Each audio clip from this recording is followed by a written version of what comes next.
Hello. What's up, everybody? Welcome to Wulff Den Live, episode 190, live from Gamescom 2019. Nope. No, we're not. That is not. That is an incorrect. We're Not starting this off with a lie. Today's episode is the lie episode. See how many lies you can count, and if you find the truth, you will not win a damn thing. Would you ever want to go to Gamescom? It sounds like hell. It sounds like It sounds like E3. All the worst parts about E3 and New York Comic Con in one. But building. in Germany. Yes. Like, so nobody understands anything. I don't want to go there. Yeah. Like, maybe.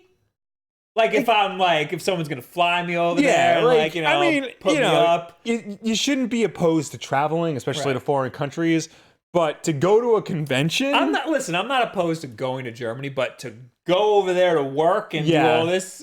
That no. sounds bad. Yeah. I would love to go to Tokyo Game Show one day. I would rather go to Tokyo first. All right. And then go to Tokyo Game Show. Because it's like the same thing. Yeah, but it's in Tokyo. It's in Tokyo, not Germany. I have no interest in going to Germany otherwise. You know what I mean? Yeah. Anyway, hi, everybody. Hello, Kirako. Hello, Liv W. Hello, Tomachen. Hello, Ryan Casanova. Hello, Rocket Val. Hello, everybody. Hello, anyone and everyone who is here. It's Gamescom. Yes. A lot of companies doing stuff. They're saying things. Yeah. Announcing games. Yes. First thing that happened was Nintendo. Yes, they had their indie showcase. Yeah, well, I guess we should first say, hey, thanks to freaking Todd Yates, AC, A Little Reckless, Jay Matson, Trevor Collins, JT Mitchell 87, Dreamer Tim, Papa Chetta, T Path B, and Marcus Pacheco for being members here on YouTube. Thanks, everyone. Thanks, guys. So the first guys to make announcements that I saw was Nintendo. They did a little Indie Direct. Yes. And they announced a lot of games. Yes. Some stuff we knew we were getting. Some stuff was leaked. Yeah. And proved true. A lot of it wasn't very exciting. I think only 2 or 3 of the games that were announced were truly mind-blowingly exciting. The rest were just little things here and there. Right. Just to round out the collection. Let's talk about them, shall we, Will? Surely. As I bring it up right here. Kotaku has a nice little list here. Mm-hmm. Why do we have to have a giant Hertz ad at the top? There we go. Out today, meaning Monday. It happened Monday, right? Yeah. Making that up? No, Monday. What is this? The time-slowing first-person shooter super hot that mixes puzzle solving with bullets will be out later today. So we actually knew this was coming because the developer pushed an update for the game before the game came out. Nice. So it showed up in the eShop or something. So people knew it was happening. This is so cool. Super Hot is an amazing game. Yeah. I played it in 2016 when it came out on Xbox. So I don't want to play it again, but it was an amazing game. Mm-hmm. It's also only 3 hours long. Yeah. You could beat the game in one sitting, but it's an amazing 3 hours. It reminds me a little bit of Mirror's Edge. The art style, because you're in all these white rooms and there's the stark red color that's always there. And you're kind of planning your path. Yeah, you're trying to avoid getting shot. Yeah, it's Super Hot is an amazing game, and I think everybody should experience it at least once. I've always wanted to do the VR. Yeah, I heard that's crazy. I have not done the VR. Yeah. So that's out apparently. Yeah. Do we know how much? Can you look up how much? I can look up. And then there's both Hotline Miami games are finally coming to the Switch. By the way, of Hotline Miami Collection. That's the picture right here. That's another game. I haven't played Hotline Miami. I played the first one. It was nothing like what I thought it would be. What did you think it would be? I thought it would just be, a top-down, go around, shoot everybody. It's very hard, and it's a very trial and error game, because every room you go into is almost like a puzzle. You have to try to figure out how you go in there and take out your opponent before they take you out. I like that. It sounds cool, but when you play it, it's super hard and super frustrating. But you do it over. You do it over and over and over again. That reminds me of Katana Zero. Okay.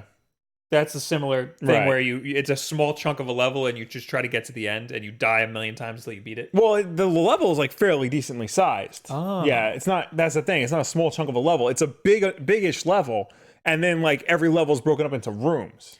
Looking at it, to me, it looks like the old Grand Theft Auto games. Yes, But it's very similar aesthetically, not just in the graphics, but in terms of like the style and the tone. it sounds very different. Yeah. Yeah. Super Hot is $25 on the eShop. 25? 25. And I just Why is it got to be more than 20? Like 20 is like fair. and Hotline It should be 15 because it's 3 hours. Hotline Miami is also $25, but that's two games That's in two one. whole games. Yeah. What's the difference between the first and second game? I don't think there's much difference. I'm sure somebody in the comments will let me know. I'm sorry. Mr. Zamberto in the chat said, "Are these guys brothers?" And then Imperial Dragon said, "No." Fred said cousins, and then 2 people said sisters. We are sisters. Yes, and we're doing it for ourselves. That's a song. Sisters I are don't- doing it for themselves. My head went somewhere else. All right. Well, anyway, those are 2 games that are out already. Yes. That you can buy now. 2 very big indie games. Yes. A lot of people love the Hotline Miami. Yeah. I'm a big fan of Super Hot. Mhm. You should definitely play Super Hot.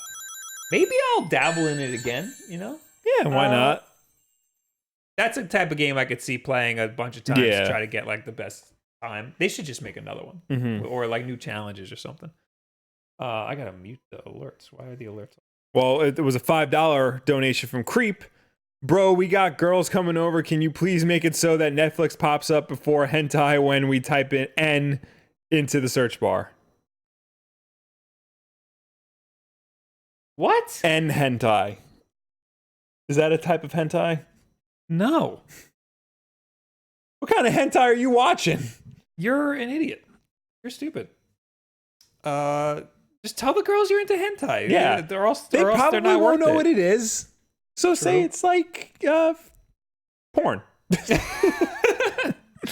Out soon on the Nintendo Switch, Risk of Rain 2, a really fun co-op roguelike, came out of early access on PC earlier this year and will hit Switch sometime next month, according to Kotaku.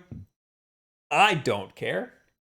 The Diablo-like game from 2012, Torchlight 2, comes to Switch on September 3rd. Didn't that was just an Xbox Live game with gold? Was it? I think so. I'm looking that up now. You should find that out. The first one was. Yeah. Maybe they knew. Maybe. Creature in the Well, the dungeon crawler with pinball mechanics, is coming to Switch on September 6th. That I didn't see. Yeah. I must. But I know have what game skipped they're that. talking about, and that's That is a cool.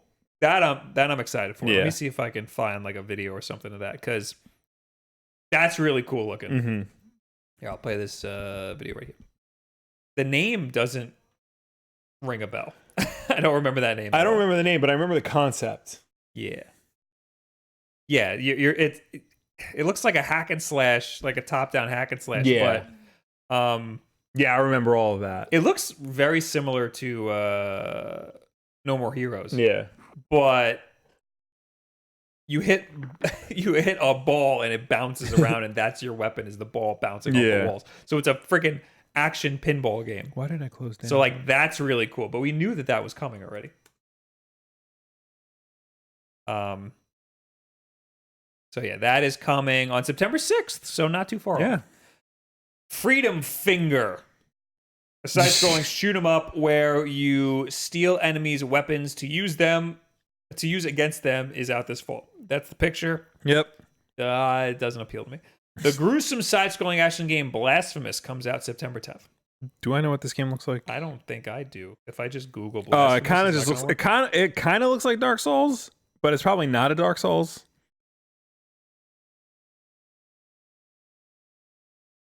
No, I don't know this game. Oh! I know this game. Okay. I know this game. Yeah, it's a side-scrolling Dark Souls. Yeah. All right. Yeah, I know this game. That might be good. Ori and the Blind Forest Definitive Edition. So this is in no particular order, this list. Well, it's in release order. Oh, that makes sense. We'll make the jump over to the Switch on September 27th. This was the big one. This was the one that they did as their one more thing at the very end. So Ori and the Blind Forest, if you don't know, was an Xbox One exclusive, and it was also on PC. Now it's making its way to the Switch. So this is yet another Microsoft exclusive that is currently on the Switch. Yeah. Or coming to the Switch. And that's why it's a big deal, because Yes. it's a Microsoft exclusive. I played a little bit of the first one, and I think it's good. It's not that good. I think it's more the fact that it's in yet another Microsoft published console exclusive that is coming to a competitor's system. It's a big deal. Yeah. It's a huge deal. It's a big deal that it's coming over to the Switch. Yeah. The game itself, I think, gets a little more praise than it deserves. It's like it's good. Well, I wouldn't expect them to port like Gears or Halo to the Switch. Right. But the fact that they're porting anything at all. This makes perfect sense. Yeah. After Cuphead. Yeah. Which we already got. Yeah. So it's not in here, but I saw somewhere that after Ori, they don't have any other plans to bring any other Microsoft games to the Switch. Microsoft said we have no plans to bring anything else. Right. That leads me to believe one of two things. Either they're waiting to finish up Scarlet, and we'll see what happens after they release Scarlet, or they're lying. Well, what else? Lying episode. What else could they bring? I mean, technically, they could bring the older Halo games, like the Master Chief Collection. Can't be like the 4K version, but they can port the older games over. Because the ones that come to mind immediately are Cuphead and Ori and the Blind Forest. Right. And Minecraft. Yeah. And all of those are on the Switch now. Yeah.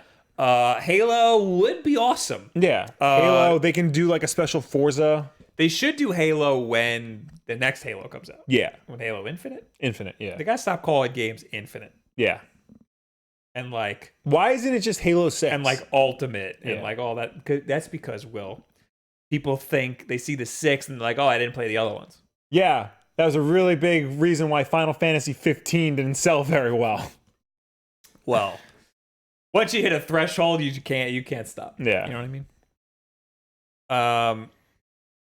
So I think one reason why Ori and the Blind Forest people really liked it was because it was a side-scrolling platformer that was on the Xbox. Yeah. And the PC. It was also kind of Metroid-y, I remember. Yes. Yeah. Yes.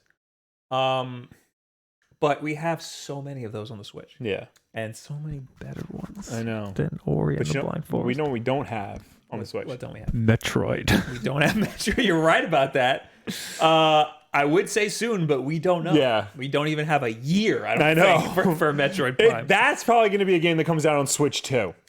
At this rate. It's like the Halo of the Switch. People in the chat are saying Rare Replay for the Switch. Ah, and of course, that makes the most sense. That would make you guys are 100% right.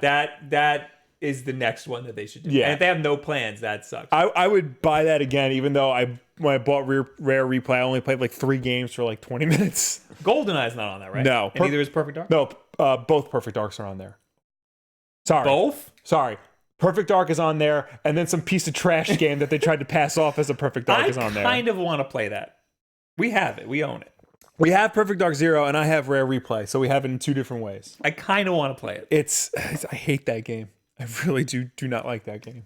I want to give it. Perfect Dark is one of the best Perfect Dark games is of all time. incredible. Yeah.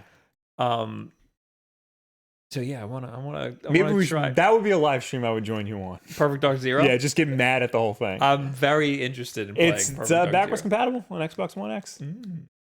I just rehooked up my Xbox One. There you go. All right.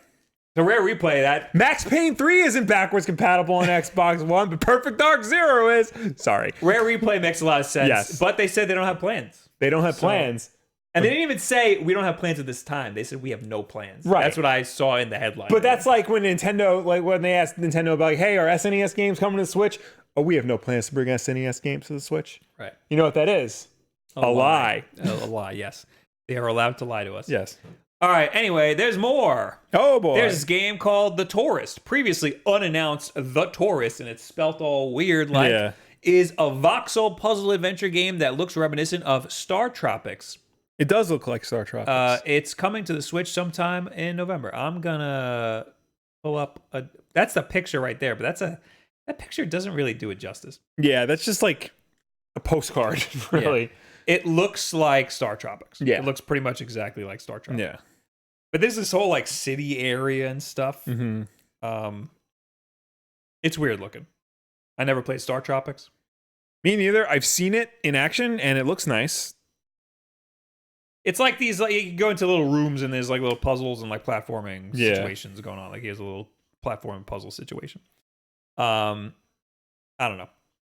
I don't know if I'm gonna play that at all. Yeah. Comedic hack and slash Skellboy lets you swap out body parts in addition to equipment and is out December 3rd. Okay. Okay. Munchkin Quacked Quest is a party game where you try to survive a dungeon by undermining your friends.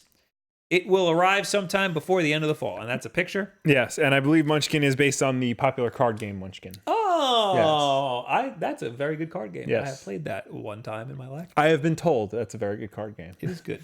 There's that. What are like the card? That's like one of There's the that. card games. There's Flux. Yeah. There's Zombies. Zombies isn't really a card game. It's not. No. Werewolf. Anyway, Northgard is a Viking strategy game that comes to Switch on September 26th. The cooperative fantasy puzzle game Trine 4 will bring whimsical problem solving to Switch on October 8th. I hear about Trine all the time. Me too. What the hell's Trine? I don't know. I still don't know. Apparently there have been 4 of them. Let's look it up. Okay. Here it is. Here's a PlayStation trailer. This is not a puzzle game. That might be a puzzle platformer. Trine 4 The Nightmare Prince. Is this a different game? What is it? Which shrine is it? For The Nightmare Prince. Oh, it's probably the same game. I don't know. This looks like Yeah, Trine 4 The Nightmare Prince. That's the name of the 4th Trine game. Wow. I have no idea what the hell type of game this is. According to Kotaku, it's a fantasy puzzle game. That did not look like a puzzle game at all. One Finger Death Punch 2 is a minimalist fighting game that will be that will be out on December 2nd. That's another game I think we've had before. Maybe. Should have done our research here. Yeah, we should be better podcasters. It came out April 15th, I think, on Steam. Okay. Sparklight is a pretty looking top-down action role-playing game that looks heavily inspired by Zelda. Yep. And will be out sometime this fall. That looks like a Zelda game. That looks like Zelda to me.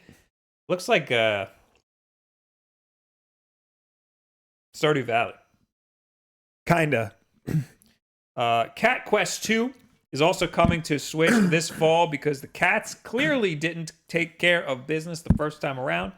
That sounds like not my thing. Yeah, no.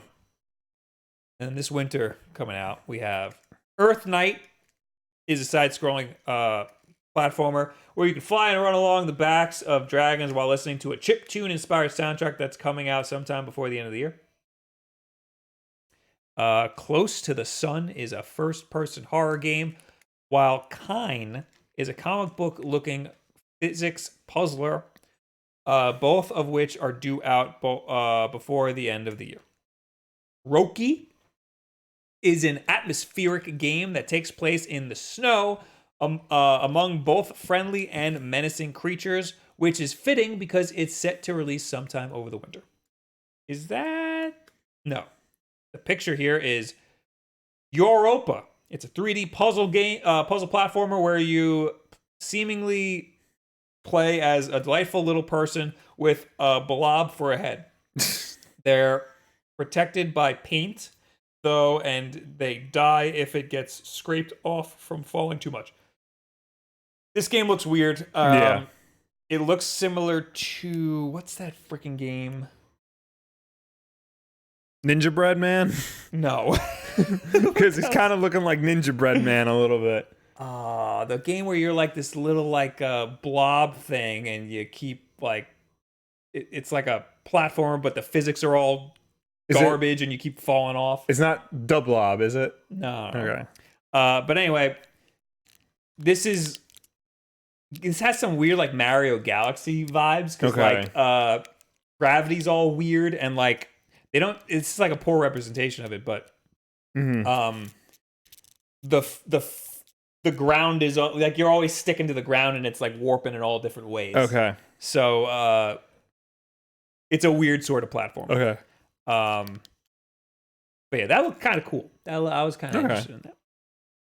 Hypercharge Unboxed is a co-op shooter where you take control of toy soldiers and pretend to be plastic badasses, sort of like the Army Men games. Oh, wow. Interesting. I watched this whole direct, and some of these just flew right by me.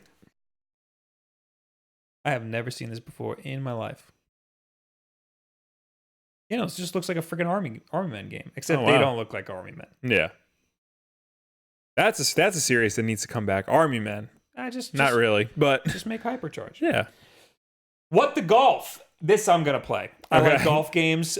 This game looks dope as hell. Well, What the Golf is the golfing game for people who can't actually stand golfing games. It's like putt-putt on drugs. It looks really bizarre. Have you seen this? I saw a little bit of it, yeah. This looks really good. It looked like it starts off like it's a regular old golf game. That's a perfect representation of it.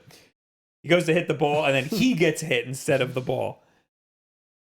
And there's other things like you're popping toes for some reason. You're golfing a whole house.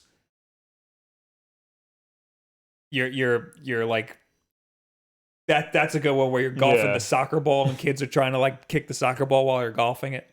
There's a lot of weird stuff going on in this golf game. The hole moves. That's cool. I'm into that. And that's What the Golf. And who knows when it's coming out. I think this says winter. Are we in the winter area now? Yeah, we're in sometime this winter. So it'll probably be a while. Yeah. And then we got Dungeon Defenders Awakened is a spin-off of the first game, which was absolutely wonderful and deserves better than its ill-fated originally released sequel. It will be a timed console exclusive when it comes to the Switch in February. Yeesh. Yeah. Do you want to pet the dog? Of course you want to pet the dog. Best Friend Forever will let you pet all the dogs when it comes to Switch on February 14th, 2020. Nice. Just in time for Valentine's Day. Is this the dog dating simulator? Dog dating simulator? Yeah. Yep. Yep. Pet care and dating simulator game. Best Friends Forever. Yeah. So it doesn't explicitly say that you're dating dogs. Right. But kind of like how to Food a Boyfriend, you weren't explicitly dating the pigeon. Yes. But you were absolutely 100%, no questions asked, dating the pigeon. According to Game Trailers here, dating and dog management sim Best Friend Forever comes to PC and Nintendo Switch, blah, blah, blah. So I don't know if you're dating the dog or dating their owner, but I only see dogs. Right.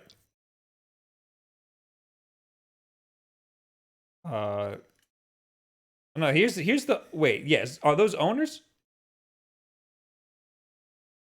Maybe like you're dating the owner, but like you talk to the dog. Well, here, look, there's locations. Meet the two-legged. What is that?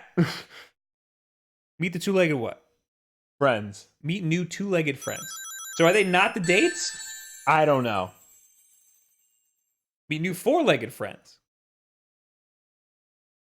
So, yeah, this that's 6 legs. What a bargain. So okay, I guess you're dating the owner. Okay. That's what it looks like. Or maybe it's just not explicitly told what you're doing. All right. So that, I mean, if you're weird, that comes out February 14th. Eastward is a new game being published by Chucklefish that has the looks as pixelated and beautiful as you'd expect. That doesn't explain anything about this game. Right, but it looks pixelated and beautiful. What is Chucklefish made? I've heard of them before. Starbound, Wargroove, Witchbrook, and Wayward Tide. Okay, I've heard of some of those.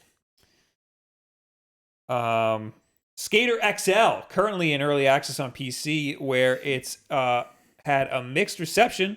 We'll see how it ends up looking on the Switch when it comes out next year. This was the first game of this whole thing that I saw a trailer for. Like, this is when I came into the Direct. Basically, it was right when Skater XL. This game looks really cool. It does. It's just a skating game. It looks like Tony Hawk's Pro Skater, except that all of the moves are completely physics based. Yeah, so it looks like Tony Hawk's Pro. It looks like a balance of Tony Hawk's Pro Skater and Skate. Yeah, because Skate was a lot more like sim skateboarding. Like, you had to like nail the moves perfectly, and you used the thumbsticks to actually and do you the weren't moves. doing like crazy combos and things like that. Yeah, in Skater XL, it looks like you flick the board and then whatever happens. Yeah. Like, you just got to make sure the feet land on the board. Like, the board is, like in Tony Hawk's Pro Skater, you do a kickflip and the animation for a kickflip plays. Yeah. In this, your toe flicks the board and you hope that a kickflip happens, and you just got to land the guy's feet on the board. So it's a physics-based skating game. The trailer did kind of a poor job showing that it's a physics-based, because like they did a lot of grinds and stuff. Yeah. And it's like, how are the grinds physics-based, you know? Yeah. Like, it still looked like he was snapping to the rails, but the flip tricks and stuff, those are the physics-based. Yeah. Like, well, I remember with Skate, like, in order to do a grind, you kind of just had to land your board on the rail, and however it landed, that was the trick you did. Yeah. And you can just like slide off and like roll away, and you complete the. It wasn't until the end of the trailer where it looked physics based. Yeah. Then he bailed, and I was like, "Oh, okay, now it makes sense." Because the board just does whatever, and you just gotta land your feet back on it. So, I mean, that's cool. Between this and Sessions on Xbox One, it looks like skateboarding is making a comeback. I like that. Tony Hawk is a new mobile game, and I heard it's garbage. Yeah, Activision should just sell the rights to the Tony Hawk games and like have someone else make it. Please. It's Activision. I know. The boat-making exploring game Spiritfarer is planned to arrive sometime next spring. Okay. But then there's Fogs, Will. What am I looking at? Adorable. And you play as a double-ended dog. It's also slated to arrive in the first half of 2020. I am very excited for Fogs. I'm sorry. Is this some weird-ass reboot of Cat Dog where they get rid of the cat? It's called Fogs. Look at it. Here it is. It's a 2-player game. Okay. So we can play it together. One guy controls one head, one guy controls the other head, and you're just, you know, platforming and eating stuff and pooping it out. Oh, jeez. Look at that. Yep. One mouth is on a water spout, the other mouth is spitting out the water spout. This is good. This is good stuff. I believe you. Best of show. Okay. Fogs. I'm into this. Clearly. And that's it. That's it. That's the all whole she direct. announced. So now you know why I'm saying it's underwhelming. Yeah, because aside from Fogs. Yeah, like, it's cool that we're getting Ori and the Blind Forest, but like, it's cool that we're getting a bunch of these games like Super Hot and Hotline Miami and, you know, Ori. Like, all right. I'm a little selfish because, like, when I see these Nintendo Directs, the Indie Directs, half of the games we've had already. Right. In some capacity. They're just coming to the Switch. So, I guess it's nice that more people get to experience them. No, absolutely. I should be happy for other people. Yeah. But personally, there's nothing here that excites me. Right. Except Fogs. And maybe Skater XL. Yeah. I mean, I'm looking through the list again. Oh, and Creature in the Well. But we knew that was coming. Right. And we knew Fogs was coming already, actually. Fogs, I saw in a different I didn't know direct. Fogs caught me completely off guard. I've seen that game before. So yeah, nothing. The only new and exciting things are Super Hot and Hotline Miami. And Ori. But we knew about all of, well, we didn't. We've had all of those in some capacity already. So, pretty uneventful. When does Gamescom end? I don't know. Because we're ripe for an actual Nintendo Direct, you know what I mean? Friday. Okay. Saturday. I don't think Nintendo has any more announcements slated, but we're ripe for some, you know, more Nintendo news. Yeah. You know what I'm saying? Anyway, we got a super chat from Migs Luna. We got $2. Showing support, Wolf Bros. SN30 Pro Plus. Thoughts? Yeah, I have a whole video on it, Migs. It's a great controller. It's very good. I've been using it for basically everything, and it's very good. Yeah. The thumbsticks, it feels exactly like a PlayStation 4 controller. Really? So that's like, so even playing 3D games feels really good on it. Yeah, that's good.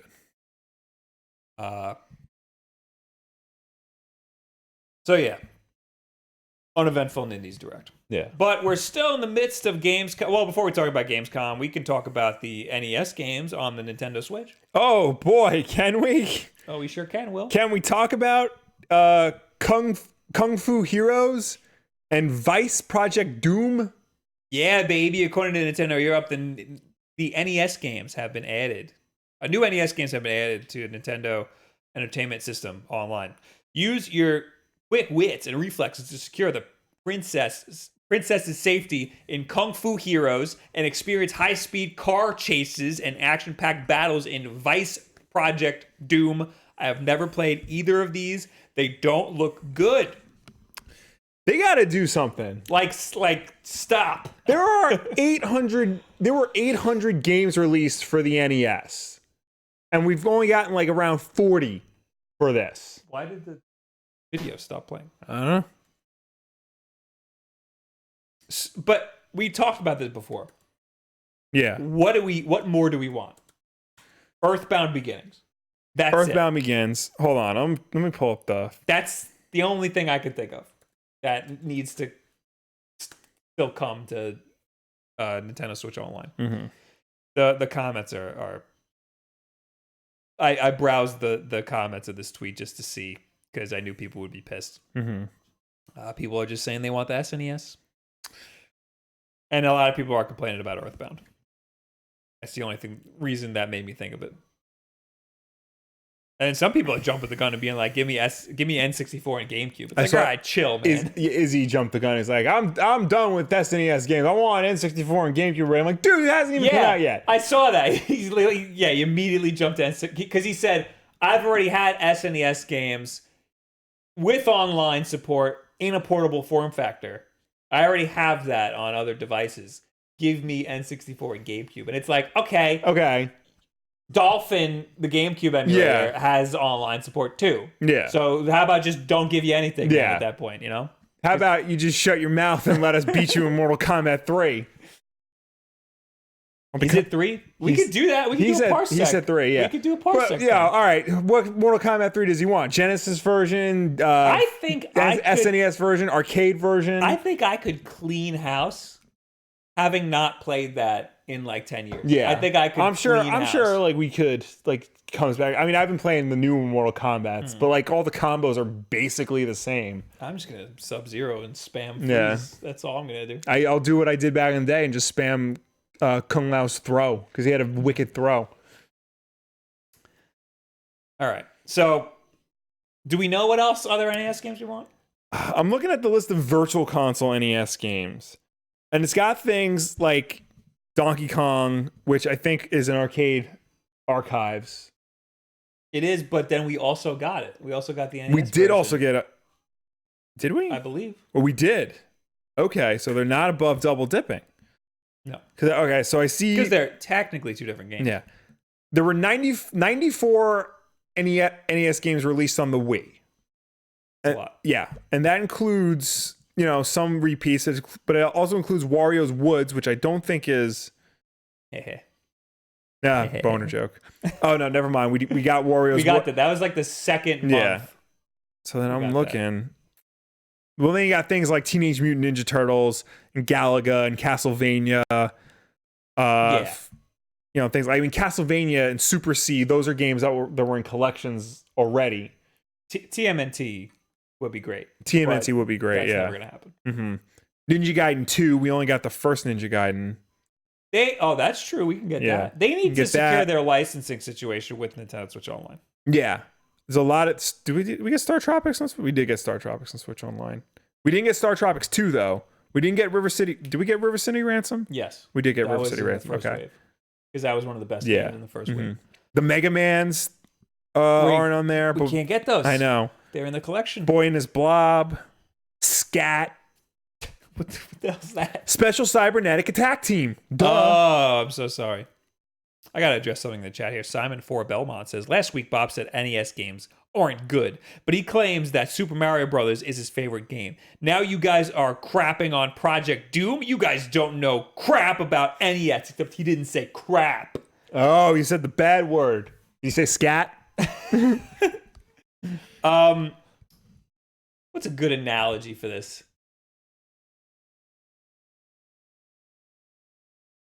I'm trying to think. Have you ever seen Tim Burton's Batman, like recently? And then you go and you watch Christopher Nolan's Batman? It's like, yeah, Tim Burton's Batman's still good, but Nolan's Batman is just 100 times better. Everybody remembers Batman Returns being awesome. Yeah. Then you go and watch it, and it is not good. Yeah. Like, you still like it on some level, but you're just like, oh, no, this isn't the Dark Knight. That's not where I was going. I was going, like, just because... Like, you can have one game on a console that's really good. Yeah. And the rest of the games are not good. I would argue that there are more games on the NES that are still good, but compared to, like, the games that will come out later, they're not as good. Like, yeah, Mega Man on the NES is good, but Mega Man X on the SNES is better. Yeah, Metroid is good, but Super Metroid is better. Yeah, so in terms of Nintendo consoles, like all of the home consoles that Nintendo has, I think the NES library might be the weakest. I don't think it's the weakest. They have some amazing games on the NES. I think it's just that, but the whole library in itself isn't that. I think it's just that time has not been kind to them. Yeah. Yeah. Well, at the time there were no games. Right. Like, technically the N64 is the weakest because that had like the smallest library. Actually, no, Virtual Boy is the weakest. Yeah. Well, I'm saying that's why I said home consoles. But like the N64 like had a great library. Just time has not been kind to it. Right. And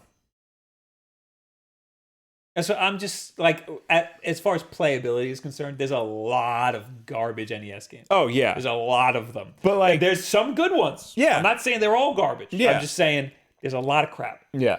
And we're seeing that. Yeah, we're not seeing the cream of the crop. We're only seeing like, a very small selection. And it sucks because some of them, the reason why we're not getting them is because they're part of other collections or because there are licensing issues or whatever. We're just getting whatever Nintendo can like flush out. We got to talk about this $10 super chat. Yes. From Molly Goon. Did you miss the Freedom? Did I miss the Freedom Finger discussion? You did. A shmup with a rocking soundtrack and zany gameplay animation? I'm hyped. I said it didn't look very interesting. What's the deal with the soundtrack, though? Yeah, if it has a good soundtrack. I wasn't aware of the soundtrack. Yeah. If the soundtrack is cool, that's a hard maybe. Because a good soundtrack can sway you on a game. Yes. Okay.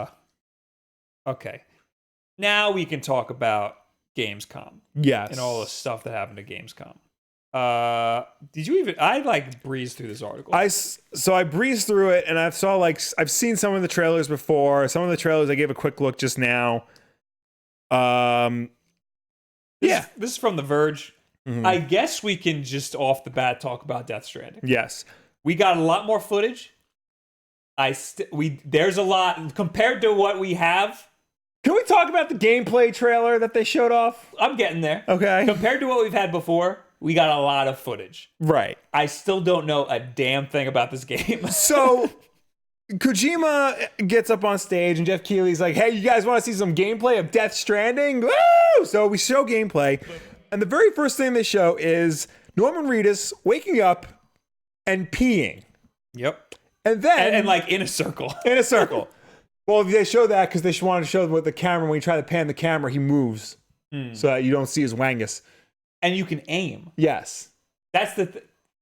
Kojima talks about this. Yeah. This is a mechanic. I like how it also shows you like how much you have left to go. Apparently, you can turn this off. Okay. In case somebody's in the room with you and you don't want to show Norman Reedus peeing. This is an optional thing. No one's going to ever use that. But here, you see, did you notice a little mushroom sprouts up? Yes. If enough people pee in the same area, mushrooms will grow. Okay. I don't know what significance they have. Yeah, because he doesn't do anything with the mushroom. He just keeps walking. Yes. So he keeps walking, and then he goes to find a place to put his ladder down, And then he climbs this really tall ladder, and then he goes over to the tent, and he hands Jeff Keighley his necklace of USB sticks. That was incredible. That was nuts. That Jeff Keighley's in the game. Jeff Keighley was next to Kojima presenting, and then here he is in the game. Yeah. It's voiced by Matt Mercer. Yeah. So the audience did not know that was Jeff Keighley. Yeah. Or maybe they just didn't care. No, but I mean, I care very deeply. I'm a big Jeff Keighley fan. Because, like, what's his name? Nicholas Winding Refn, the director of Drive, is also in the game, but he's not voicing his character. So. Yes, that is him. Yeah. Oh, wait, he's not voicing that? He's not voicing that character, no. And Del Toro's not voicing his character. That's Dead. Wait, who's Dead Man? I think that's Nicholas Winding Refn. That's not him voicing that? That's not his voice. That's his face. Well, it looks really good. Yeah, he looks really good, but like the voice acting is not him. Yeah.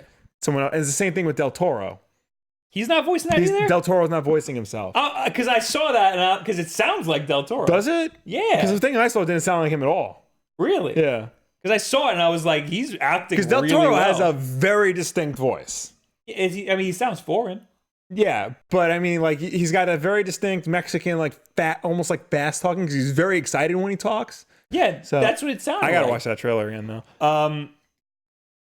Yeah, no, they showed more of his character, more of Del Toro's character in a different trailer. Well, anyway, so Norman Reedus hands Jeff Keighley the necklace of USB sticks. A map shows up, and then he walks out of the tent. He waves to Jeff Keighley. He falls off a cliff, and then he has to like rock his baby back to sleep, and then that's it. People were comparing that to Yoshi's Island. Yeah, Yoshi's Island, where Baby Mario gets knocked off. Now, you have to get it. Okay, when I hear the term gameplay trailer. They show you almost everything that you can do within a standard play session. So they show the walking, they show the exploration, they show the combat, they show the puzzle solving, they show character interaction. All this showed was Norman Reedus faffing about. Here's the problem, Will. This is the game. This is not the game, because we know there's combat, we know there's more but that's not what the game's about. Oh my god. That's stuff you can do in the game, but that's not what it's about. Oh my god. It's like Metal Gear, how you can murder everybody, but you don't want to, so you just don't. For a Metal Gear gameplay trailer, they would show that. They would show Snake, take somebody out, or like try to sneak past them, or like kill them or subdue them. Like, they would show that. This didn't show us anything. We know that there's weapons. Yeah. We know that he holds a gun. Yeah. At some point. We know that there's enemies. We know that there's like ghost things. Yeah. Yeah. We know that Mads Mikkelsen may be one of them. We know that we don't know what significance they have in the gameplay. Yeah. We don't. I have a feeling that they're a very small portion of the gameplay. Yeah. And most of the gameplay is you faffing about. You're just wandering around. I have a very strong feeling that I am not going to like this game. I don't think you will either. Oh my god. Like, I'm all for like being weird and artsy and stuff, but like there's a limit. And I think this is the limit. I'm trying to hone my No Man's Sky vibes, you know what I mean? Right. Like, you're going to be exploring in this game. Yeah. That is the game. Don't think about like shooting people and stuff. That'll be a treat.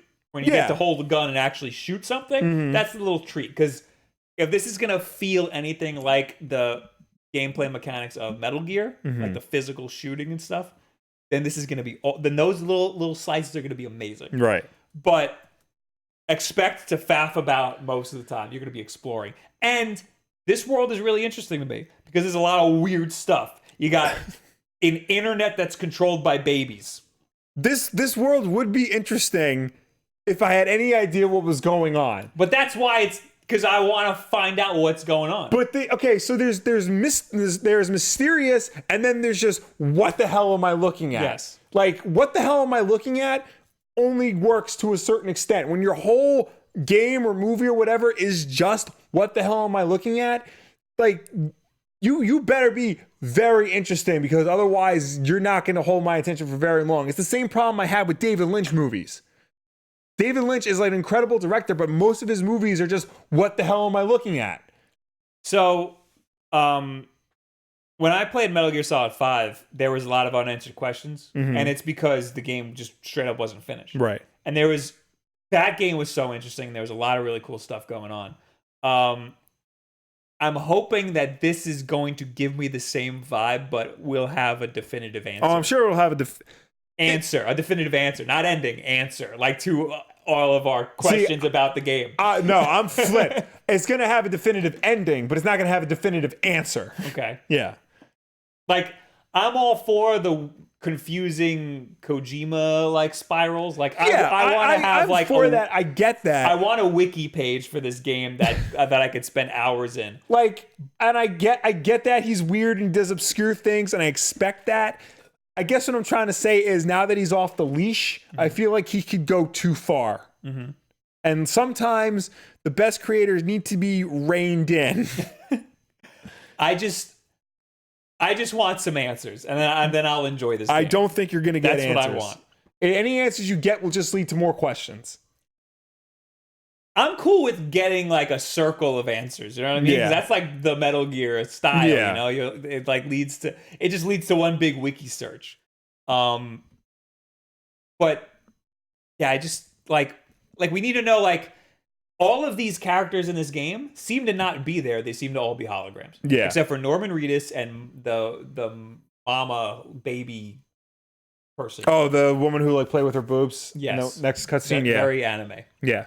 Because her baby is in the other world, but she's not. Yeah, I'm trying to figure. I think Leah Sudow's character is real. I don't think Lindsay Wagner's character is. I don't know these people.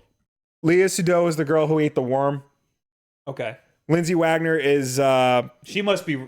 I think she's real, like Norman. I think she's one of the bridge employees. Lindsay Wagner is. If I find. She the old woman who's playing a young chick. Yes. She's the original Bionic Woman. Yes. I think she's real. And well, she's playing two characters. Is she? She's playing the president of the United Cities, because it's the United Cities of America, and she's playing her younger version. And this woman apparently hasn't aged in like 10 years. I was gonna say whoever she's playing is probably somebody that's going to age in the game, right? Like rapidly. Well, I'm thinking like young Lindsay Wagner might be a hologram, and old Lindsay Wagner, the president, is the real person, but is in like comatose state. Well, because like those like weird entities that you fight or that you have to stealth around, if they like get near you or touch you or anything, you age rapidly. Right. That was in the first trailer. Yeah. So I thought that might happen to her, or might have happened to her or something. There's a lot of weird, like, sort of like playing with time and playing with the afterlife and stuff. Yeah. In this game, I want to know, where are these people? Are these holograms from a computer? Yeah. Are these people, were they like downloaded? Was their consciousness downloaded and saved somewhere? Or are these people off world somewhere because all hell's breaking loose on Earth or in the United Cities or whatever? Yeah. I don't know if we're ever gonna get like, and where did the baby internet come from? And how is he able to carry that backpack without his back snapping in half? Oh, the exoskeleton, Will. Okay. That's that. Oh, I'm glad we saw that. No, we know that because that's a pre-order bonus. Is a golden exo. Okay. Most anticipated game of the year right now for me. I'm very excited. I don't know, man. Also because there's really not much coming out. I had a list of like all the games that were coming out. There's Pokemon, there's Doom, Town, there's Borderlands for everybody but me.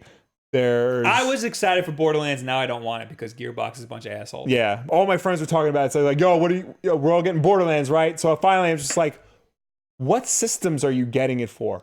PS4, PC. PC. I might get it for PS4, but I might get it for PC. Then you're not all going to play together. And I'm not going to get it until they announce, cross-platform play, which I doubt they'll do. My friends talk about getting a game and then they just never play together. So it's like, oh, we're all going to get this game, and then they just don't even. So I'm not, if they all got it for PC, then, I'm automatically out because I'm a gaming PC. If they all get it for PS4, my one friend's out because he doesn't have a PS4. So I'm probably not going to get it. Plus they do crossplay, and even still, Randy Pitchford is a bad person. Yeah. We're if you don't know, we're talking about, go to last week's. Yeah, or just last week. Maybe Might have been last week or 2 weeks ago. Or just follow Jim Sterling on Twitter. He loves to talk about how much he hates Gearbox. All right. Well, we got We got a lot more games to talk about. Migs Luna with He Became a Member here on YouTube. Yes. We got Dark Type with $2. So, can we talk about Spider-Man and Sony, please? No. At the end of the podcast, though. Yes. Or, we got that as a story. Yeah, just be patient.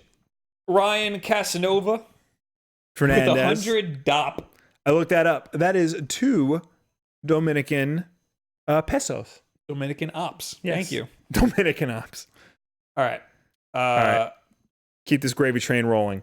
So Death Stranding looks cool. Yes. I mean, it looks cool, but that doesn't mean like it's going to be a game. It's going to be a will game. Right. We got Destiny Shadowkeep. What is this? Look. No, that's not it. Destiny 2's next big expansion launches on October 1st, and the Gamescom trailer provides a closer look at what players can expect. You haven't seen Darkness, the trailer description reads. Not yet. In addition to Shadowkeep, Destiny 2 is changing in another big way with a free-to-play version on the way. I thought it was already free-to-play. This is their big expansion. This is their first big expansion post leaving Activision, right? Yeah. Okay. But I don't know if it's going to be much different. Like, I wouldn't get too excited because they couldn't, they were making this under Activision. Right. You know what I mean? Mm-hmm. So, it might not be microtransactions up the ass, right? Like Activision might have had a hand in, but it's not going to be drastically different. I don't think, so don't get too excited out there.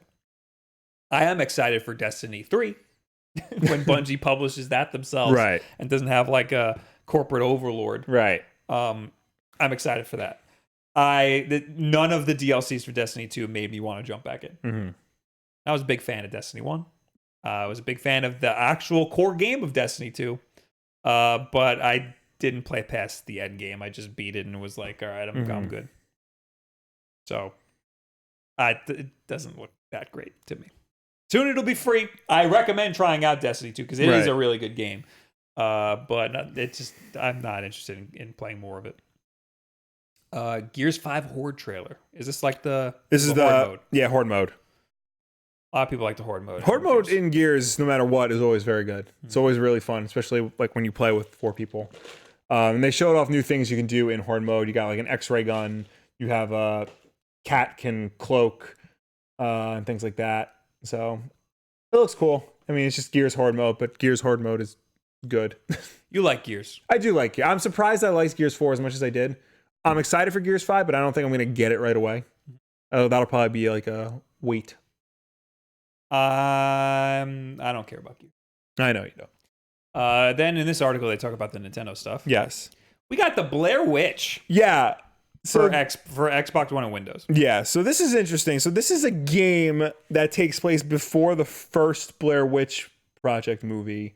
And you're a dude exploring the woods trying to uncover info on the Blair Witch. I don't know how I feel about this because it's I would think the concept sounds cool, but I feel like this could easily be just a cheap, buggy, unfinished, unpolished mess.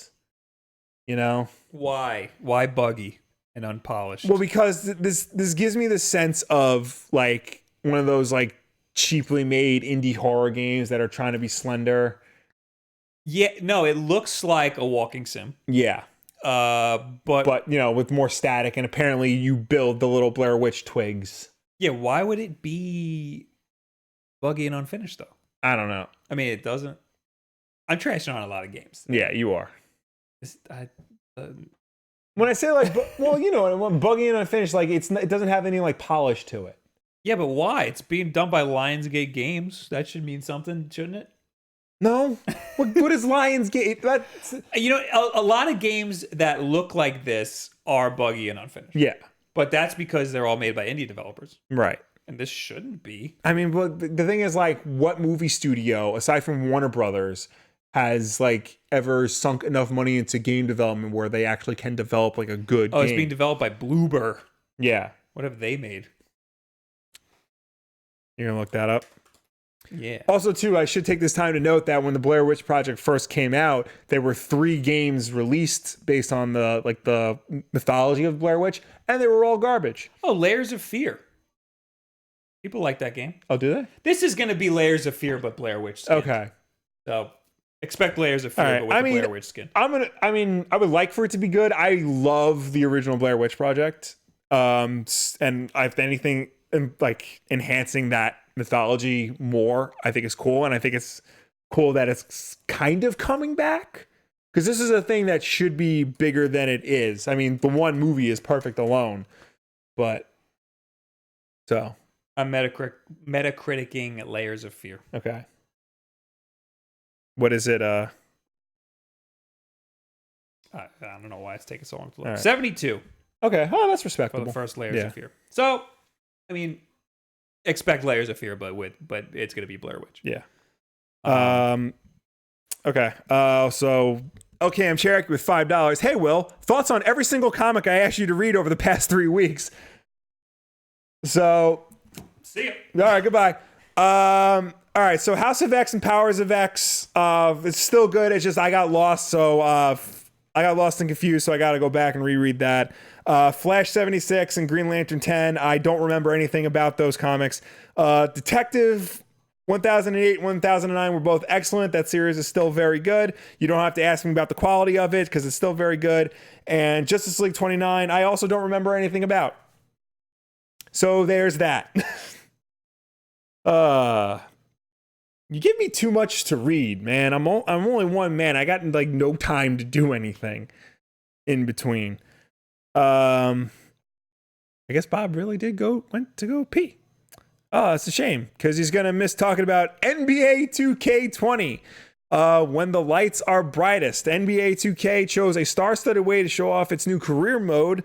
Not only was it produced by LeBron James' production company, but it also features performances from Idris Elba, Rosario Dawson, Thomas Middleditch, Ernie Hudson, and LeBron James.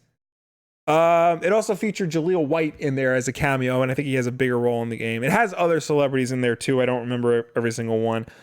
And of course, NBA stars, obviously. I've never really had any interest in the NBA 2K games, but this looked really cool. Did you see? Sorry, that was a long pee. Yeah. Did you see? We're up to NBA 2K20. Did you see the story mode trailer? No. Did we know about this already?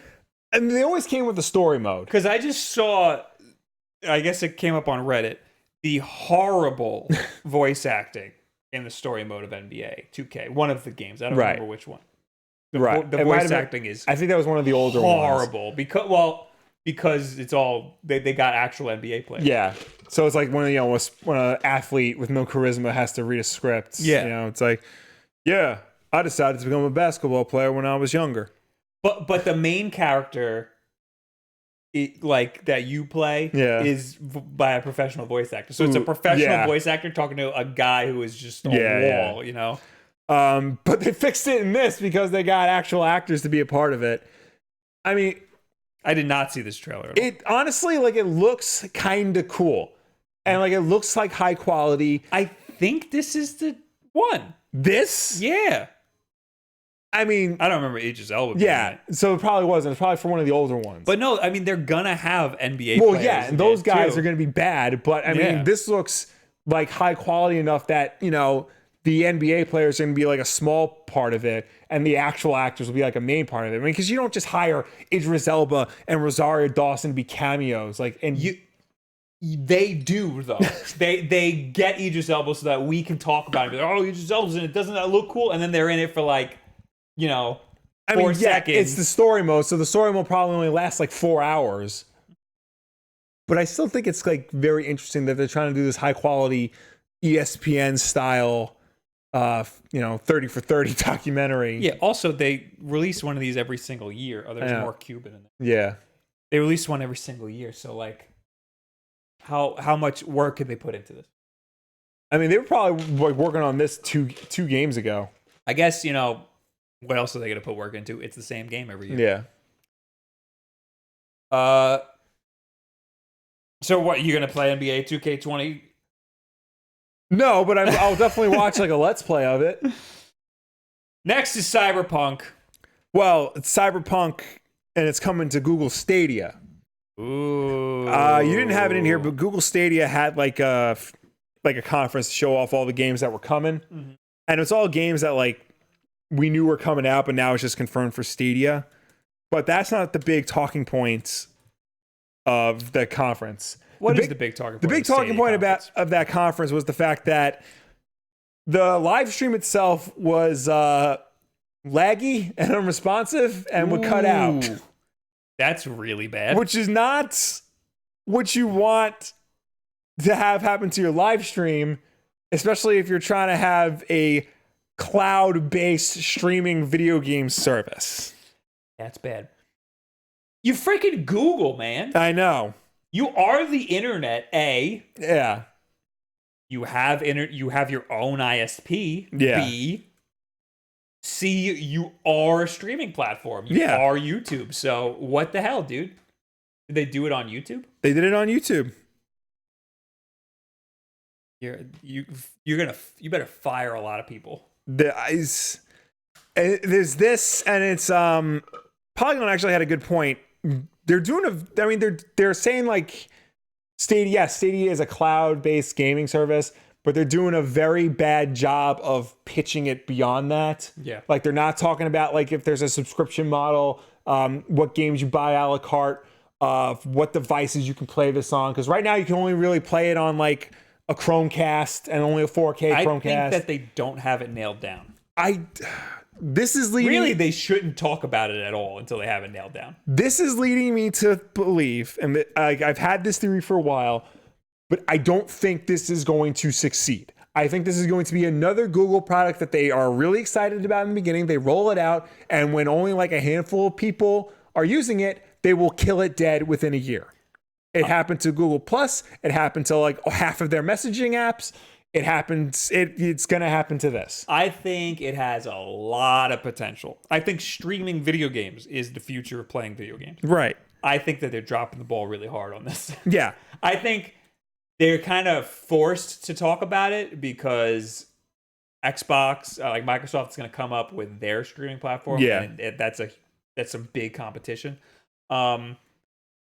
I think Google should not say anything until it's ready to go. When's this supposed to come out? November?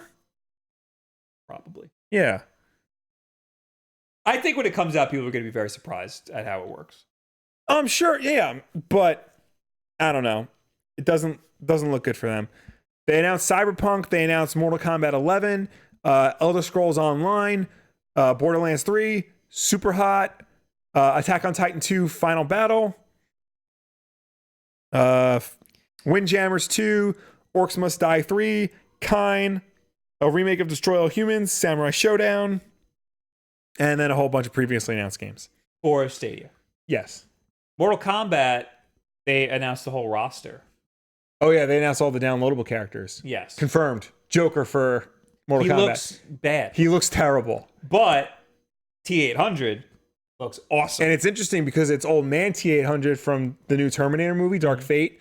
And Sarah Connor from the same movie is a downloadable character in Gears 5. Ooh. So they're really pushing this out there. That's cool. Yeah.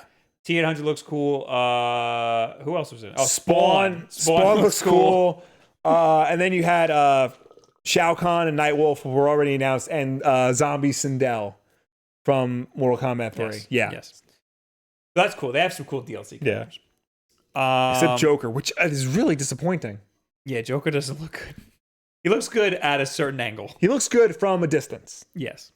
Also, it's probably not Mark Hamill doing the voice. It's probably the guy from Injustice doing the voice of the Joker. That sucks. Yeah. I was going to say, when you were playing the Death Stranding trailer, Norman Reedus, when he yells, does not sound like Norman Reedus. Yeah. He sounds like Mark Hamill. No. I thought you were watching... I think it's because I was watching it here, and that was going on. The AC. I think when he's yelling, he sounds like Mark Hamill. What's this Need for Speed Heat? This has nothing to do with Stadia, I don't think. No, but I think it's coming to Stadia anyway. Need for Speed Heat is the next Need for Speed game. I think it's going back to like street racing and cops versus street racers. It looks cool. So like Hot Pursuit. Kinda, yeah. I don't know if I would get it. I mean, I liked the 2 Need for Speed games that Criterion did. Yeah, that's what I want. Is this like one of those? I don't know. I mean, possibly. I just want to know how the crashing is. Yeah, I mean, I don't think it's gonna be Burnout style crashing. Yeah, it doesn't, but it doesn't looks look like it. I mean, it could still be fun, but I'd have to see more of it because I need that. I need that Burnout style crashing. I'm trying to. The creators of Burnout like left Criterion and made like their own studio, and they came out with Dangerous Driving, like the spiritual successor to Burnout Paradise. Mm-hmm. I don't know how that turned out. I never played Burnout Paradise. Apparently, it got better like after it was released. It's only like $5 on Xbox One. Yeah, I'm not seeing any good crashes. Yeah, not happy about it. Kerbal Space Program cinematic announce trailer. Okay. Okay, cool. Little Nightmares 2. Cool. Life is Strange 2, Episode 4. I thought this game was done. Like, I thought they finished. Like, done with episodes? Yeah. I didn't realize they were still releasing episodes for this. It's been a while. The unsettling storybook horror game. No, that's not the thing. We're approaching the end of the 2nd season of Life is Strange 2, and at Gamescom, we got our first look at the 4th and penultimate episodes. This is even in the last episode. The second to last. My God. The good news is the episode will be out very soon, August 22nd. Yeah, I mean, I've never played any Life is Strange anything. The Witcher coming to the Switch. We knew this. And it's coming October 15th. This was the release date trailer. Ooh, is this trailer in 540p? Nope, it's in 720. Oh no, it's in 1080. How could they possibly do that? Either it's upscaled or this is not Switch footage. Although it might be. It doesn't look right. I mean, it looks like Switch footage. They did. It wasn't here, but they had like a 45-minute gameplay reveal of Witcher on Switch, and it runs like perfectly. And it runs.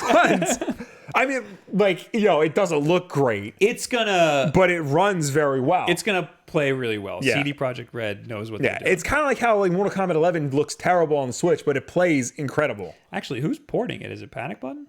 I don't think it is. It just says CD Projekt Red and Warner Brothers Games. No, I'll look it up. Did Warner Brothers publish? Warner Brothers published The Witcher. Oh, okay. On console. The Witcher is a great game. So this is great. I might actually get this and play it. You should. It is a very good game. Oh, that's it. Yes. That's all that's here. Yes. I mean, Gamescom is still going on.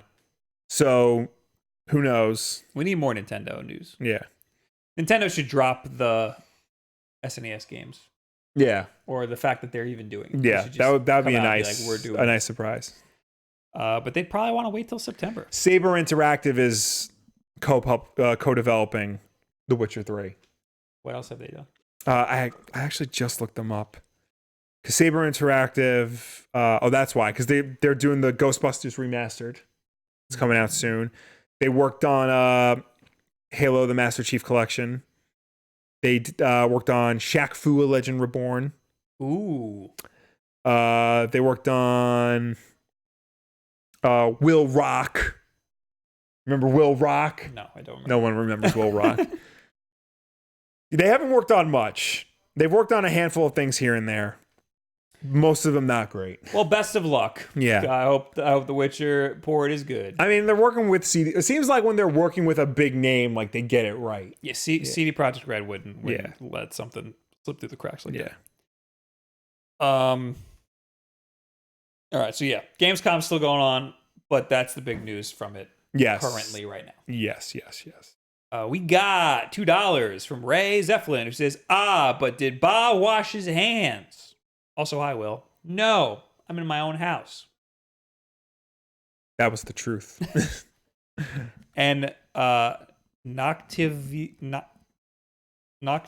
agent? Noctive agent. Thank you for the Twitch Prime sub. Okay.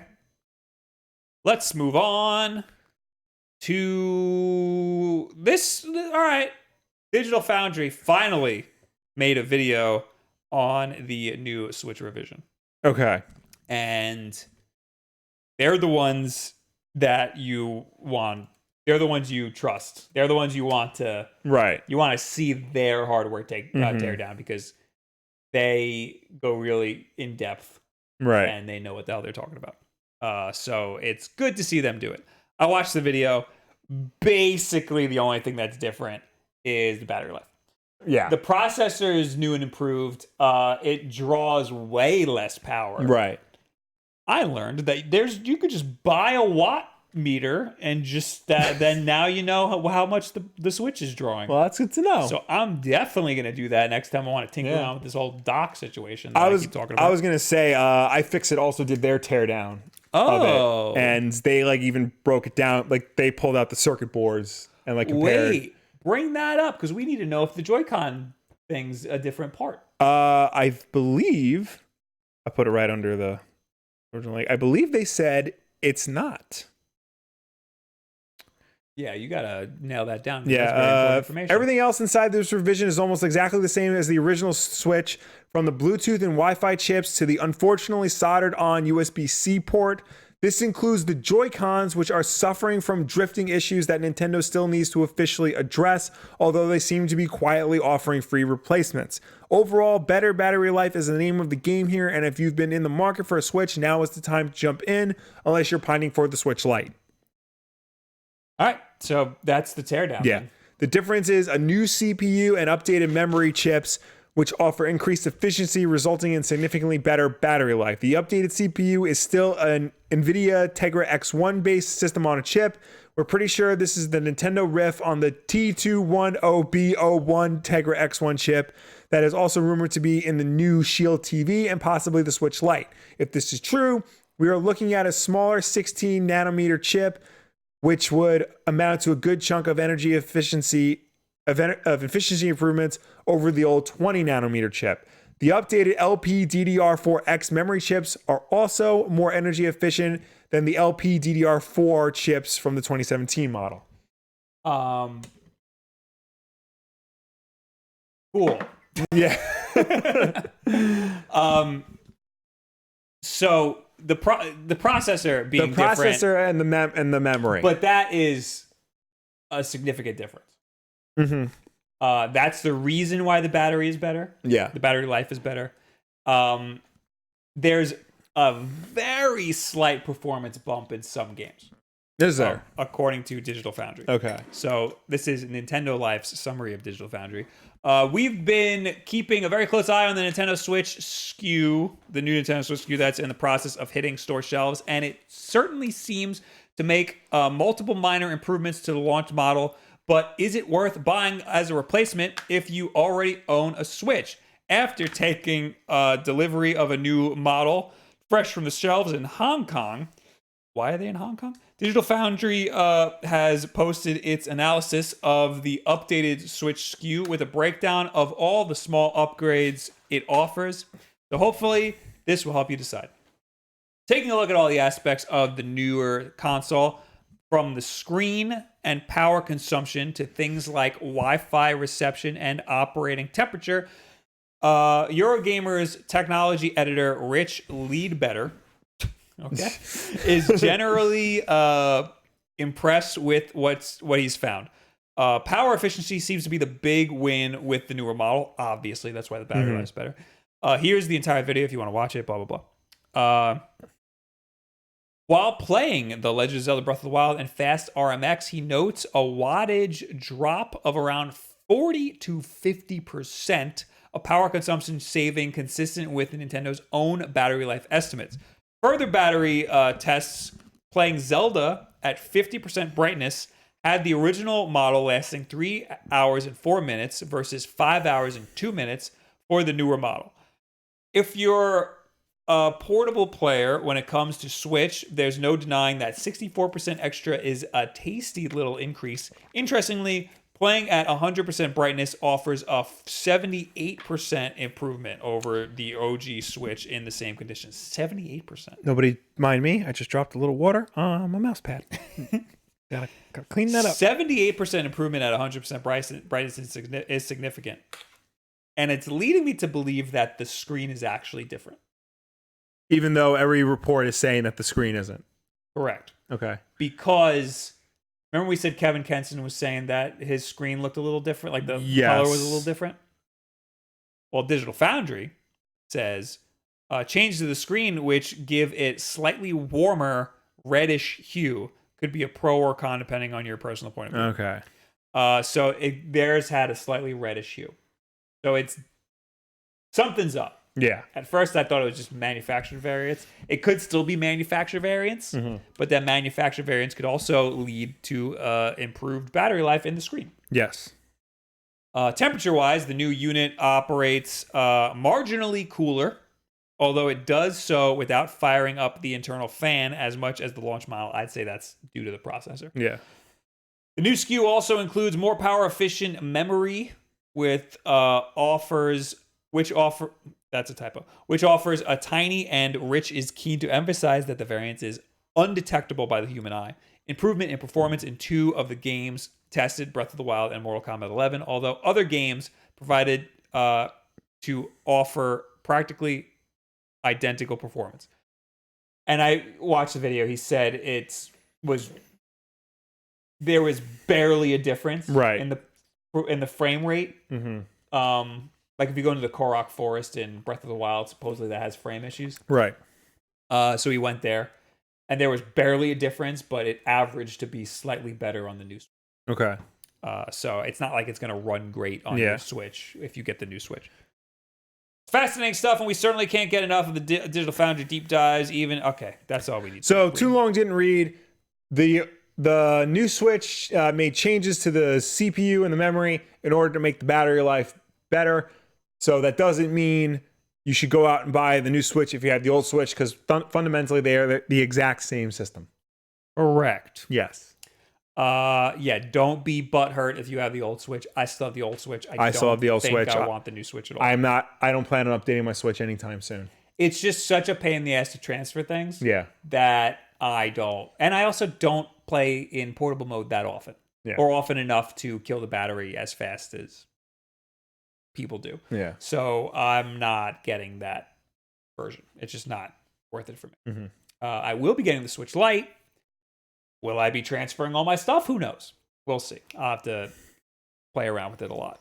But that's that. So we know pretty definitively that it's just the battery life. Yeah. Well, it's the processor that makes the battery life better. None of this other stuff, like the Joy-Con isn't different, according to Digital Foundry and according to iFixit. Yeah. The screen might be different, but it looks like it's visually worse. Yeah. If it's tinted red. Yeah. So, but not like significantly Yeah, worse. it doesn't sound like it's significantly different. No. So don't. If you're buying a new Switch now, if you broke your Switch or if you never had a Switch, you should get the new version. Yeah. Because the battery life is better, power efficiency is better. But if you have the old Switch, you don't need to upgrade. There's no reason for it. Oh, my Kirby's breaking. Oh no. It's getting all brittle. Joe Arts in the chat says PS5 design leaked. Oh, did you see that? No, it didn't leak. Yeah. That is 110% a dev kit. Yeah. Because that is an ugly looking It's an ugly design, ass thing, yeah. and the PlayStation dev kits are all ugly. Yeah. So that's definitely not what the PS5 is going to look like. It's probably not even what the dev kit's going to look like. Yeah, probably not. Probably not. So don't get too excited. We got $5 from Bruce Patrick.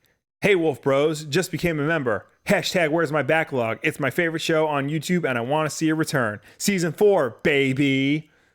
Thank you. We got to do something because people keep asking for it.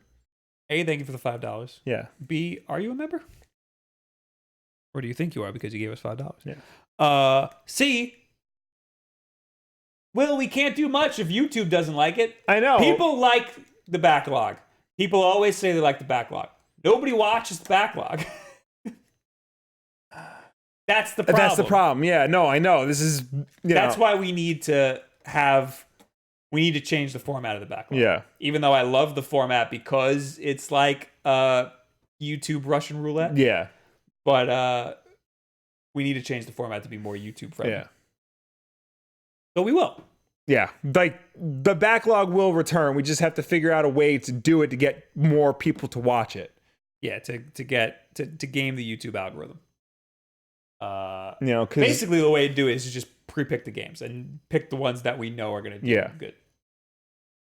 I'm trying to think of like a good comparison to like explain like the backlog, like the situation with the backlog. I'm trying to think. We're like Tron. The backlog is like Tron. Okay. Follow me here.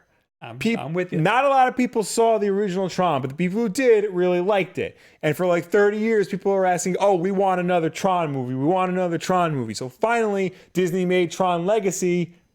And not a lot of people saw it, but the people who did really liked it. So like, oh, we want another Tron movie. And Disney's like, we're not going to make another Tron movie if nobody actually goes and sees Tron. What's the deal with the Speed Racer movie? People are saying that all of a sudden it's a cult classic. Yeah. When it came out, I remember people trashing that. Yeah, and I remember watching, going like, "What the hell is going on?" I want to see it. Yeah, I feel like we should do a rewatch or something. Yeah, I want to see it now. I gotta check that out again. The Speed Racer anime still holds up. The Pad Lads with €2 says, or pounds. Hey dudes. That's pounds. What did you think to Tree Houses? What did you think to Three Houses? I guess saying, what did you think of Three Houses? Didn't play it. Doesn't look like my type of game. Yeah. I don't know. The theme of this podcast is I don't play games. I've been wanting to play it because people are saying like even if you're not into those types of games, it's surprisingly good. But it looks like a time sink, and I don't got time for that. Mm-hmm. So anyway. Mm-hmm. Let's move on to freaking Mario and Sonic at the Tokyo Olympic Games 2020. Yes. I could give two hoots and a holler about Mario and Sonic at the Olympic Games. It's fascinating because like when they first announced the original Mario and Sonic at the Olympic Games, this was like the first ever crossover between two of the biggest gaming icons of all time, and they make them compete in freaking shot put. Like, I should care a lot about it because of that, because it's the marriage between the first time was a novelty, and then they just keep making the same game like every time the Olympics are coming out. Mm-hmm. I mean, I will say this one actually like looks the best. The reason why it looks the best, the reason why it's piquing my interest now all of a sudden, is that there's like a classic 2D mode. Yes. Like, that looks dope as hell. Yeah, that looks really cool. Also, there's like a weird skateboarding mode. I took a picture of it at E3. You see Dr. Robotnik freaking doing a kickflip. Yeah. That looked ridiculous. So, like, they show like the 2D mode. It's the Sonic 1 like sprites and the Mario 1 sprites, which is like a weird disconnect between 8-bit and 16-bit. Yeah, they should have done Super Mario Yeah, World. also, like, I don't know if it's all the characters. I think it's just a few. Like, it's the main ones. Like, you got Mario, Luigi, Peach, Bowser, and then Sonic, Tails, Knuckles, and Eggman. But what really gets me, and I don't know if you passed it or not yet, is because they do like the amateur wrestling in it, and Sonic just takes Peach to Suplex City. It's like boom. Yeah, why that matchup? That's the first matchup it's the first match of this show, and I guess they just want to show Sonic just go boom. That's so bizarre. That's rough. But I'm interested in that now. Yeah. I'm interested in just that specific mode and maybe the skateboarding. I don't know why the skateboarding. I don't know. I feel like I should own at least one of them because it's Sonic and Mario at the Olympics. $60 game. I know. And there's a picture making the rounds of Robotnik and Wario shirtless. Oh, I don't want to see that at all. Where's the... Well, that's Robotnik shirtless, but that's not the picture I was looking for. And Wario doesn't have nipples. That's the thing everybody's like talking about. I don't know. Ant Dude tweeted about it. Wario doesn't have nipples, but Mario does. Yeah, Mario's got nipples. Yeah, we all know Mario's got nips. And weird appendages. Yeah. Mario's got weird appendages. Did you see That's it right here. The image of Mario without a mustache? That's something I never want to see again. Yes. That was some YouTube channel like eat out his mustache or something. Ant Dude tweeted, Marion Sonic at the Olympic Games is gonna be wild, and all the comments talking about Wario's nipples. Yeah, I said they got blown clean off in an accident. Oh yeah, absolutely. But yeah, looks bizarre. Yep. Do you think when Sonic takes his shirt off, he doesn't have his spot? His little spot is missing. Yeah. All right. I mean, I would like to give that game a try. Yeah. One day. Who knows if I will? Yeah. Hey, what are you gonna do? I was gonna say, Wiz Kulikov, thank you for the Twitch Prime sub. Oh, thanks. Bruce Patrick with $2. Just do supporter only shows for the weak ones. I guess I have the backlog. That was an idea. Yeah. We had. But then we need to guarantee that we're gonna have good ones. Yeah. Jacob Fleming with another $2. Bob, how many hours on Super Mario Maker 2? Probably around 100. Already?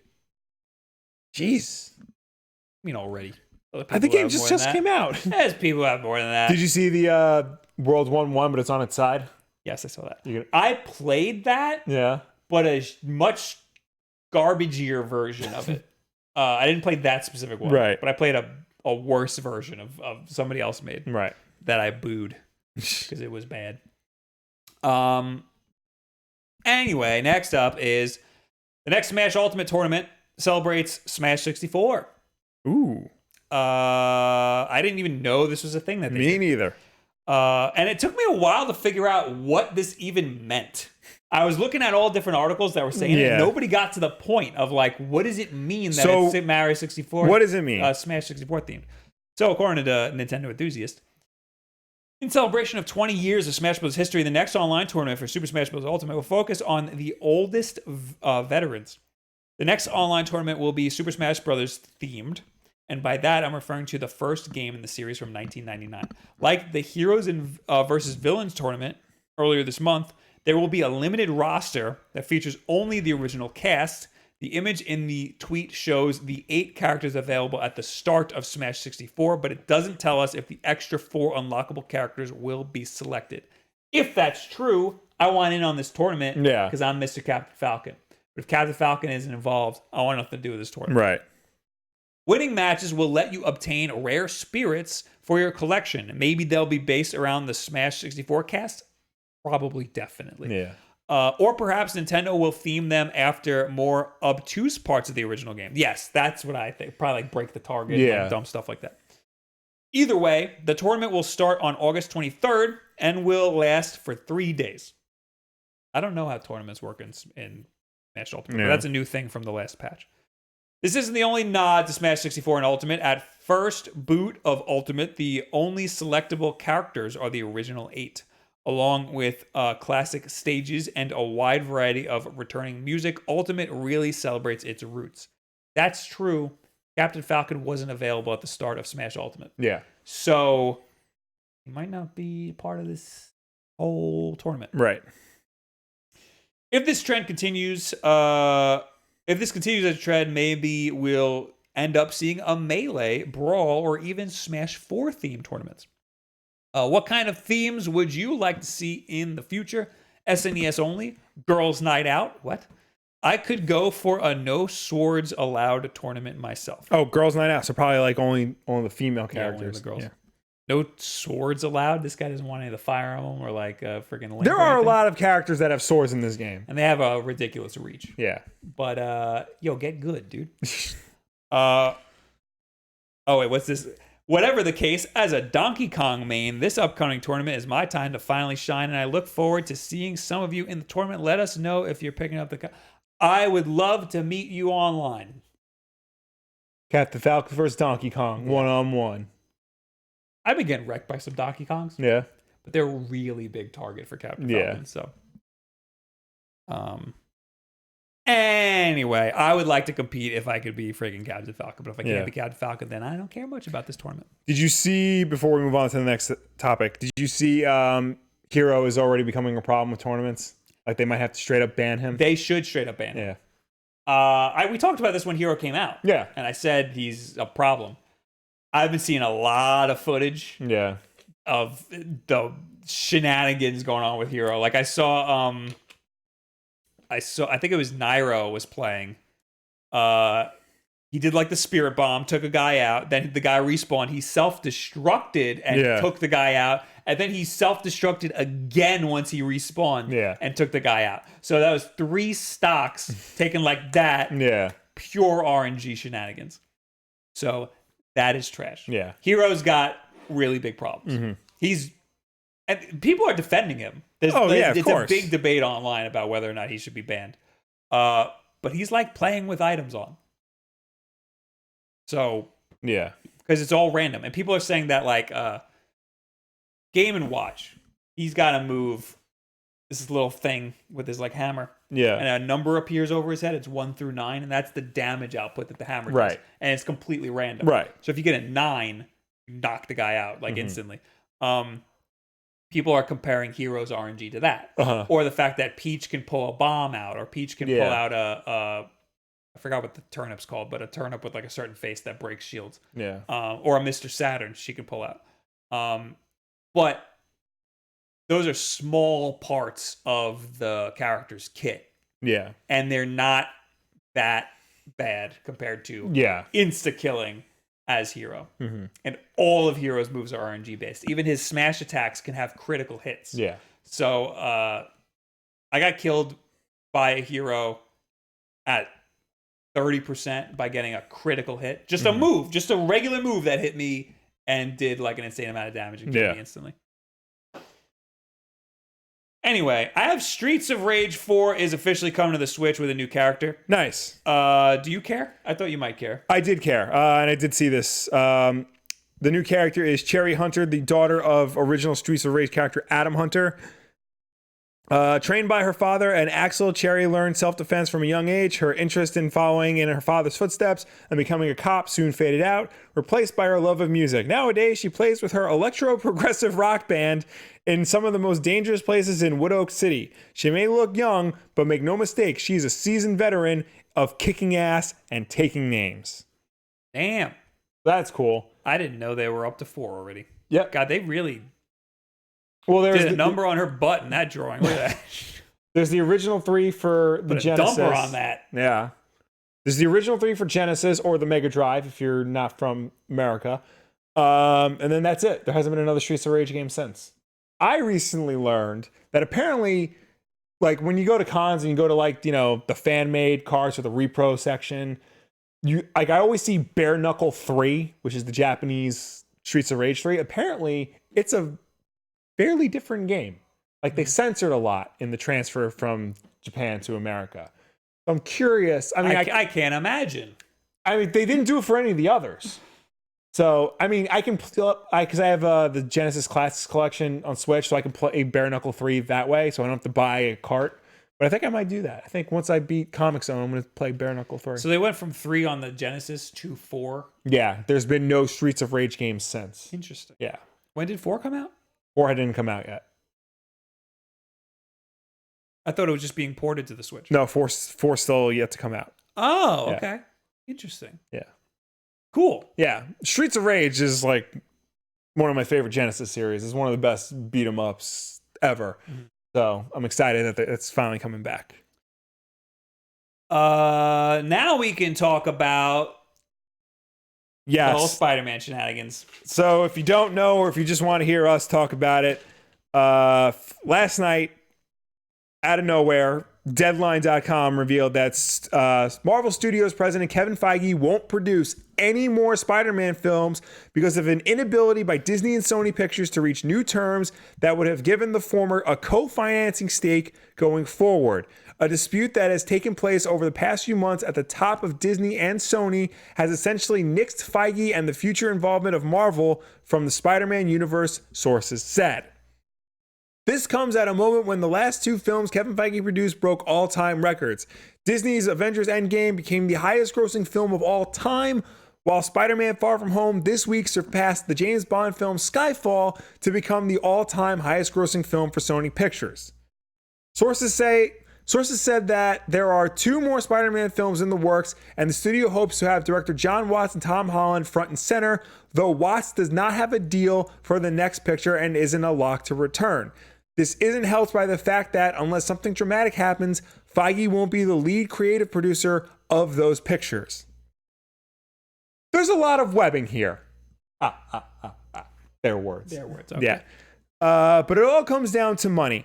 And it's easy to understand why both sides refuse to give ground. Disney asked that future Spider-Man films be a 50-50 co-financing agreement between the studios where there were discussions that this might extend to other films in the Spider-Man universe. Sony turned down that offer flat. Sources said that Sony, led by Tom Rothman and Tony something, came back with other configurations, but Disney did not want to do that. But Sony did not want to share its biggest franchise. Sure, Disney would be putting up half of the funding, but the risk is in how much you were going to make back in the profit. Disney wasn't all that interested in continuing the current terms where Marvel receives in the range of 5% of the first dollar gross, sources say. Now, it's easy to say that Kevin Feige has enough on his plate, especially after taking control of the X-Men universe from the Fox acquisition, including the Deadpool franchise, along with architecting the next phase of the Marvel superhero universe and building movies and shows for Disney+. But Deadline is told that Feige loves Spider-Man, according to arguably the biggest superhero character in the Marvel canon. He could have continued if Disney and Sony could have reached new deal terms. And then they go on to basically compare. They compare it to Sony thinking that they won the championship and then they can win it again without Michael Jordan on their team. Oh, God. There was an update, though, that said... there's an update. It's Sony's response to all this. Was that the same one you were thinking of? Or? I don't know. All right. So, Sony's statement. Much of today's news about Spider-Man has mischaracterized recent discussions about Kevin Feige's involvement in the franchise. We are disappointed, but respect Disney's decision to not have him continue as lead producer of our next live-action Spider-Man film. We hope this might change in the future, but understand that the many new responsibilities that Disney has given him, including all of their newly acquired Marvel properties, do not allow him time to work on IP they do not own. Kevin is terrific, and we are grateful for his help and guidance and appreciate the path he has helped put us on, which we will continue. It doesn't answer any questions. Yeah, it basically just sounds like, oh, things didn't work out, but we're all good. I heard that there wasn't a definitive bow on it. Like, they were still in negotiation. There was still time to, flip it back. As far as I know, it's done. When they say there's no definitive bow on it, I think what they mean is, because they haven't announced a new Spider-Man film yet. There's still time for especially now that all the news out and all the backlash is out, there's still time for both studios to come back and reconfigure everything and try to work something out. I also heard that it was just a producer credit. No, Kevin Feige had a creative stake in it. He was the one who helped steer both Homecoming and Far From Home in the directions that they took to keep them to A, make better Spider-Man films than we've been getting, and B, make them part of the Marvel Cinematic Universe. I was really hoping that Spider-Man would be the new Iron Man. They kind of set him up to be that. They did, but they were keeping it at arm's length in case something like this happened. Yeah. It seemed like they were dipping his toe in to be the head of the Marvel universe, but didn't go too far. And this would be really upsetting if they can't make him the head of the Marvel universe. Yeah. That would suck. Spider-Man is their most popular character. Yeah. And they finally had him back, and they brought him back to prominence after years of bad movies. And they had him in, Civil War, Homecoming, 2 Avengers, and Far From Home. They had him in 5 movies, and they were all great, and they each did better at the box office. And now all of a sudden Sony's no, we're good, out of here. They're not going to do better. No. History has shown that when Sony tries to make a Spider-Man movie on their own, or try to be the main creative force, something bad happens. I tweeted about this. You saw it with Spider-Man 3. Sam Raimi had a good thing going, and then Sony's you have to put Venom in this. You have to make Harry Osborn do this. You have to put Gwen Stacy in this. You have to do this and this. And nobody likes Spider-Man 3. And then they canceled Spider-Man 4 because they didn't want to work with Raimi anymore. Then we got the Amazing Spider-Man movies, and those just went from, trying to be like the Dark Knight to trying to be like the Avengers, and the second one was even worse because of it. So finally they're like, okay, we don't know what we're doing with Spider-Man. Kevin Feige comes in, corrects the ship, and now they're like, okay, now we know what we're doing with Spider-Man. Get out. Yeah. And everybody's saying like, oh, but what about Spider-Verse? That didn't have anything to do with Kevin Feige, and that won an Oscar. That's an outlier, especially because that movie was spearheaded by, what's their names? Phil Lord and Chris Miller. Those guys are legit geniuses. They did the 21 Jump Street movies. They did the original Lego movie, and they've been like architects of that. They did Last Man on Earth for Fox, which was a really funny show. Also, it's animated, and Sony doesn't care. Like, the studios don't care about their animated stuff. Yeah, they go, oh, this is for kids. Here's some money. Do whatever you want. Yeah. I mean, the fact that it got the great press and the Oscar and all that, like, that's just a nice bonus. They were not expecting that. Now they're going to get their grubby hands all over it, and the next one will not be as good. Yeah. Mark my damn words. Yeah. I should point out, because a lot of people are like coming out and saying people need to stop being happy for Disney for like being this all-consuming thing that like just takes in properties and stuff. And like, if anything, this is a good thing because it's Disney's first defeat of the year. And I agree with that. Because yes, Disney is now Tetsuo at the end of Akira, this all-consuming blob just takes everything in. Finally, someone's just said, hey, no, we're not doing what you said. Like, we have a stake in this too. You're not the boss of us. And like, they needed to hear that. There need to be people who stand up to Disney so that there's not just one entertainment company releasing all the media. People are saying that Sony isn't to blame here. So people are like defending Sony for some reason. Yeah, well, because Disney was asking for a lot more of the back end. I'm sure. This. Yeah. And they don't need any more money. I don't think pointing blame is even worth it, because all I care about is Spider-Man being in the damn movies. Yeah. That's all I care about. I don't care what happens on the back end. Yeah, it's good that Disney lost this round, but in the long run for the character of Spider-Man, it's bad for the character of Spider-Man. Yeah, and Spider-Man is one of the best superheroes of all time, with the worst like stories in his intellectual property. Yeah, like he's had really bad luck. Yeah, with all the movies that's come out, the comic books that aren't very good. The comic books have gotten better. Yeah, they're like, really since Homecoming, like Spider-Man as a whole intellectual property has been on an upswing. His comics have improved. He's had a wide variety of comics that have been like really great. The game was great. The game was great. The movies have been excellent. And now all of a sudden the brakes have been put on it. What was it like? Well, it was after Spider-Man 2. Yeah. After Spider-Man 2, all of the IP tanked. Pretty much. Everything was bad until basically Homecoming. Yeah. And then things got better. So yeah, I mean, I understand why Disney would want a lot of money. They did a lot for the fact they're fronting the freaking bill for the movies. They're not. They're not? No. Didn't the article just say that? No, Sony fronts the bill for the movies. Oh, well, Sony finances. It would make sense why Sony would want some money then. Disney is giving creative input, and they get, I think, like they basically get 5% of the opening weekend gross. But Disney also gets all of the merchandising profits. They control the merchandising rights for Spider-Man. Oh, well, yeah, that was never negotiated, right? Yeah. Because Marvel is the one that does the merchandising, and they bought Marvel. So yeah. That just makes sense. So,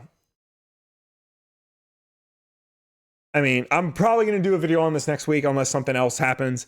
But yeah, this, as it stands right now, this is not, I mean, this is good that Disney lost, but this is bad for the character of Spider-Man. Yes. I mean, Sony's not going to do better on their own. No. They must have weighed, like, all right. I mean, if there's people whose full-time job is to negotiate this deal. Yeah. That's like a group of people's job. So they must know, like, okay, if we do this on our own, we're going to make this much money. Yeah. Meaning we're going to the movie's not going to do good and we're going to make this much money, or we can partner with Disney and we'll make this much money. Yeah. So they probably know that if they make a worse movie, they'll make more money. Yeah. And that's probably why it is the way that it is. Yeah. And that would make sense for them to peel off. I remember hearing somewhere, I mean, I don't know if this was ever like confirmed or not, but apparently part of the whole like Marvel Sony Spider-Man co-ownership was that if Far From Home did not gross $1 billion worldwide, Sony could just like cut off the relationship between the two studios. But Far From Home did gross $1 billion worldwide, and they still went ahead and cut off the deal. That's crazy. So yeah, it's insane. I mean, yes, these movies would do way better under Disney because Disney knows what they're doing, and they've proven themselves way more than Sony ever has with this IP. But they must have seen some benefit for trying to do it on their own. I honestly believe that Sony was like, "Hey, we got this. We don't need you." There must be a bunch of idiots that if like working on this if they think that. Yeah. I think that at least some of the people at Sony who are negotiating this deal, deal, plenty of people know that they're not going to do a good movie. You know, like but they just don't care about the movie. They care about Pascal, the profits. who's like the main producer of Spider-Man: Homecoming and Far From Home, like she has to know that, like, because she was in charge of Sony when they were making the Amazing Spider-Man movies, and then she became a producer for Far From Home and Homecoming. She has to know. She has to see the dramatic difference between the two, not just in quality but box office. Poor Tom Holland, man. Yeah. He was about to be the head of the whole Marvel universe. He's still stuck with 2 movies. And we don't know if John Watts is going to return. Probably not. They'll probably get somebody cheaper. Probably somebody who listens to studio notes. I saw an article that was all of the Marvel, all of this Spider-Man universe movies that are coming out. There are a lot. There are way too many. That is dumb. There are way too many for one character. They're working on a Silk movie. Silk, Silver Sable, Black Cat, Venom 2. There's some people I've never heard of before. Yeah. They want to give Kraven the Hunter his own movie. I saw that. That's a bad idea. I don't think Kraven the Hunter has ever had a solo series. White Tiger? Was that one of them? Yeah. Yeah, who the hell's that? I don't know. I don't even think he's related to Spider-Man. That's the article, yeah. Yeah. Oh, Morbius the Living Vampire, starring Jared Leto as Morbius. Because everybody cares about Morbius. I know one Michael Morbius fan. and I do not understand it. You got Morbius the Living Vampire, you got Venom 2, which Venom, apparently Kevin Feige like came in to like try and help steer Venom in like a good direction. This poor guy, man. Apparently he wasn't able to do much. That movie did not turn out very well. At me, okay? I don't want to hear roll it. through these. We're out of time. Venom 2, Spider-Verse 2, Spider-Verse spin-offs. Which is Spider-Gwen. Yeah. It's 100% Spider-Gwen. Kraven the Hunter, Night Watch. That's a person. Yeah. Apparently Spike Lee was in talks to do it, but I don't think that's going to happen anymore. The Sinister Six, they've been trying to make since Spider-Man 3. They've been trying to make a Sinister Six movie since 2006. Wait, is Night Watch not a person? It's a group? Night Watch is a hero who appears in Spider-Man comics. Okay. Do not make a Sinister Six movie without Spider-Man. Or just don't make it. Yeah. Jackpot. That's the one that a is mother a and person. superhero in her mid-40s is also slated to get her own film. I thought that was a Mary Jane movie. Nope. That would make more sense. I don't know where I got White Tiger from. Probably Black Cat. Black Cat, Silver Sable, which was originally supposed to be one movie called Silver and Black, but got to split that, and Silk. I don't think Silk has only been around for like 5 years. I don't think she's been around long enough to cultivate a fan base. Basically, what we're saying is Sony doesn't know what the hell they're doing. Yeah. All right. Well, I'm doing the tweet of the week. We got to. All right. Tweet of the week. Tweet of the week. Tweet of the week. Oh my God, what happened there? I was just trying to plow through it. So I had one that was really good, but it had licensed music and I didn't want to play it. Oh, okay. So instead, we're going to do a licensed cartoon. This is an account called Yes, Saturdays Are Made for Dads. Ah, yes. Saturdays are made for dads and dad's car. That's it. I love Dexter's Lab. And it's an account where every Saturday it just tweets that same video. That's great. And you have one? And I have one. My wife sent me this. This is from at Black Diamat? Yeah. How is it okay to pierce a baby's ear, but not okay to give a baby a sweet ass tattoo of a dragon? He's got a point. Yeah, like okay. If that's, people go and pierce their baby's ears all the time, but like meanwhile, how cool would it be to give them a sweet dragon tattoo? I'll have to note that the Saturdays are for the dads account is at _dads_car. That's perfect. All right. Now we're talking to you people. Yes. As always, you can reach us on Twitter using the hashtag Wulff Den Live. If you'd like to comment on last week's Wulff Den Live, this is the part of the show where we will finally answer you. And of course, ladies and gentlemen watching at home, please be sure to leave your questions and comments so we will get to them when we are done with everybody else trying to go through this fast. Gotta go fast. Hashtag first? Yeah. Where are we? I'm lost. We got over here a little skeet. Sup, my macaroni and cheese. Did you guys hear about the Pokemon card collection that sold for $107,000? $107,010. $107,010. What do you guys think will be worth big smackaroos years from now? My guess, PS Vita memory cards. It is horrendous that PS Vita memory cards are still expensive. They're worth a lot now. Yeah. They were worth way too much in the beginning. Pokemon card collection. It was actually $107 and $10. $107,000. 107. How do you say that?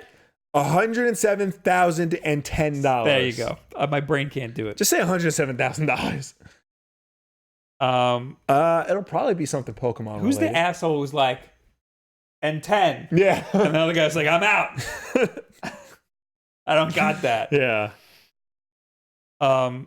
Comprising of 103 cards, was sold in mint condition and included a rare Charizard card. Oh, of course. Which alone could sell for up to $20,000 according to it. All right. Your Charizard that you have at home is not going to sell for $20,000. That has to be a mint. Yeah. Yeah, what else did it have? This just looks like a regular old collection. Oh, wait, those look graded. Yeah. Oh, so there you go. No, they're all mint. They're all certified mint. Yeah, that's why. That's crazy. Ours are probably in pretty damn good condition too, though. But like, if it's anything like comic book collecting, like you think you have a mint comic, but they take a look at it and he goes, "Nah, it's got this, and this. This is fine, I guess." What do I think is going to be worth money? I think video games are going to be like comic books in like 20 years or so. No, they're already like that, especially like NES games. Yeah, you can get them graded and stuff. Yeah. But I think that, they'll... Right now, people still... there's game collecting, like retro game collecting and stuff, but people don't... Like, when you go into, like, a pawn shop or, like Pawn Stars, they don't talk about games as much as they do, like... Yeah. Yeah. Luke Antone, hey Bob, how are you liking Enter the Gungeon? It is one of my favorite games. I think I turned my Switch on and Enter the Gungeon just turned on and he immediately tweeted at me and was like, do you like it? Yeah. It's very good. I only played a little bit of it. Yeah. But I was kind of like, I was thinking about it like the next day. Mm-hmm. That's how you know a game's good. Yeah. I didn't play it the next day, but it's good. Tommy. What do you think will happen to Spider-Man now that it's out of the MCU? We just talked about it. Yeah, rewind. Q73. Oh, no, actually, we didn't talk about what will happen. It'll be trash. Yeah. Q73 Power. Tacos while watching Wulff Den Live. What could be better? Burritos. Money. Somebody handing you money. Pyro Panda 93. I need the glow-in-the-dark Polterpup that's... comes with the Luigi's Mansion 3 UK pre-order. Everything's freaking UK. I know. How about y'all? Effing sucks that everyone else gets the cool pre-order bonuses. I know. Yeah, it's kind of weak, man. Nintendo always does this though. They always give like Japan and like Europe the cool pre-orders and like Nintendo, my Nintendo Club stuff. We get bupkis over here. Yeah, but we have Taco Bell. Yeah. I don't know. That's the first thing I can think of. What is it? A pin? Oh no, it's a keychain. Oh, that's cool. It's a keychain and a boo. Yeah. Apparently, I want the boo more. Uncertain sound runner up tweet of the week from Renee. Friend, sometimes you have to experience the bad to appreciate the good. Me drinking orange juice after brushing my teeth. Yeah, I see what you mean. Yeah. Bro Jerome, Spider-Man is used in Disney's kid shows, which makes merchandise more of a bonus. Let Sony hit the box office. Disney Channel hits living rooms. Dollar toys. That's true. Disney owns the television rights to Spider-Man. So All I want is Spider-Man to be the big shot in the Avengers. Yeah. That's all I want. Well, and I'm not gonna get that. not really the big shot, but like he needs to be like a major part of it. Because like Spider-Man is never the leader. I want him to be the Captain America. Or I guess the Iron Man. I want him to be the Iron Man. Yeah. Also, what's this gonna do for the game? Because Sony produced that game. You know, And I think part of the deal, like to share Spider-Man, was we want to make a Spider-Man game for the PlayStation 4 exclusively. So what's that have to do with anything? But They're because still getting the game. right, but still own Spider-Man. Sony took their ball and went home with it. Is Marvel going to be like, okay, we don't want you making the next Spider-Man game because of this? Can they do that? Yeah. Don't they have the rights to? Do they not have the game rights? I thought they had the rights to do whatever they want. I don't think they have. I mean, because except merchandise, obviously. I think Marvel went to them to make a Spider-Man game, so they have the rights to that particular Spider-Man game. But if Marvel wants to be like, we want someone else to make a Spider-Man game, they're within their rights to do that. They should pull it. It's kind of like how there are 2 Avengers games out. So there's Marvel Ultimate Alliance 3, and there's Square Enix's weird-ass thing. Disney should pull it. Yeah. Disney should pull it, but still have, what's their faces? Insomniac? They can't because Sony just bought Insomniac. They did that on purpose. Yeah. Sony knew exactly what they were doing when they did that. Eric, how's the apartment search going? I applied for one today and got it. Congratulations, Eric. Moved to LA. Screw you. You moved to New York. And I'll pay you rent. Flatto, also, it's not going well. Flatto, if Spider-Man isn't new Iron Man, who do you think would replace Iron Man role in MCU? Freaking no one. There's no one. Well, what do you mean by like replace Iron Man? I think they mean head the MCU. Like It was Iron Man and figurehead. Captain America. Yeah. It was both of them. Is like the figurehead. Yeah. Almost. Well, like Captain Marvel, I think they're trying to position to be like the leader type, like her or Black Panther. She'll be one of. Yeah. I think it should have been her and Spider-Man.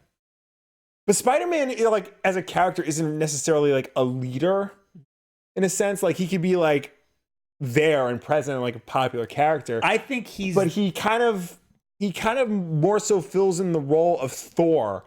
Not like the heavy hitter, but like the other popular character who's there and prominent, but is not like in charge of the team. I think Spider-Man is the connecting force. He's not the leader. He's not the one at the front line. No, but he's the glue that holds everything together. Yes, yeah, exactly. He's the reason why all of these people know each other. Exactly. So that's what I mean. Yeah, that's his role. Like he can never replace Captain America or replace Iron Man. Yeah, but he's the new important guy in the MCU or in the Avengers.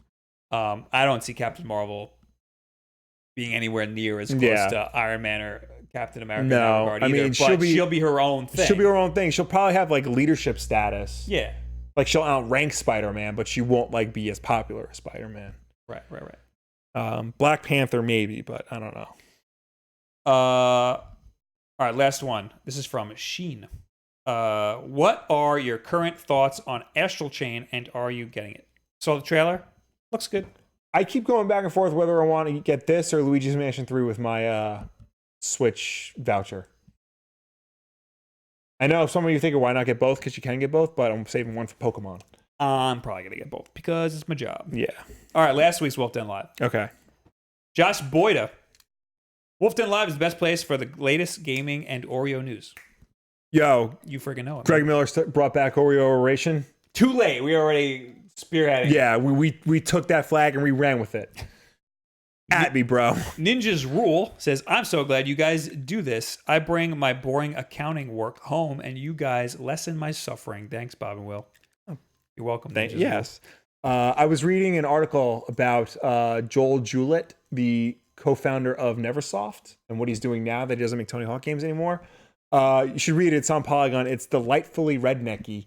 But I saw the headline. Doesn't he just do extreme sports? He lives in Montana, and his mantra is do 2 awesome things every day. And it's waking up is the first awesome thing, and he doesn't drink coffee to wake himself up. He goes water skiing. But he started out in accounting. He said in college I spent 3 years partying, and then my 4th year I'm like, oh, I should buckle down and actually do something with my life. So he studied accounting. That's what reminded me of that. All right, moving on. Christoph Skalski. After your many recommendations, I finally bought Matt Fraction David Aja Hawkeye run, and I'm enjoying it very much. So thank you. Also, side note, I'm Polish, not Russian, but I really don't care. These Eastern Europeans. You'll always be Russian in my heart. Yes, that run is amazing. That one's very good. If you like that run, Matt Fraction, David Aja also worked on an Iron Fist story that I did a video on. That was really good, and they did that with Ed Brubaker, who's one of the best comic book writers of all time. And currently, Matt Fraction is working with Steve Lieber on a really good Jimmy Olsen miniseries. Oh, yes, I'm a big fan of David Aja. Yeah. Todd Kelgren, barista here. The difference between a latte and cappuccino is a cappuccino is generally slightly cooler. It is drier, more air introduced for a longer time while steaming, so foamier. Generally, a cappuccino is a smaller drink. Properly steamed latte will not have any significant layer of foam on top of the drink. Ideally, it is mostly homogeneous in texture from the bottom to top, but the layers will become more pronounced with time. Always best to drink milk-based espresso drinks as soon as possible after assembly. I'm going to just go out on a limb here and say that he does not work for Starbucks because that is too much knowledge.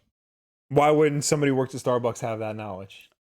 Because, well, best to drink milk-based espresso drinks as soon as possible after assembly. Does that sound like a Starbucks employee to you, Will? Why wouldn't it sound like a Starbucks employee? Because you get the Starbucks, you bring it home. Also, you get the Starbucks. It's always cold because they don't know what the hell they're doing. I mean, maybe he's just a good Starbucks employee that wants you to drink it right after assembly. A good Starbucks employee with higher aspirations. Yeah. My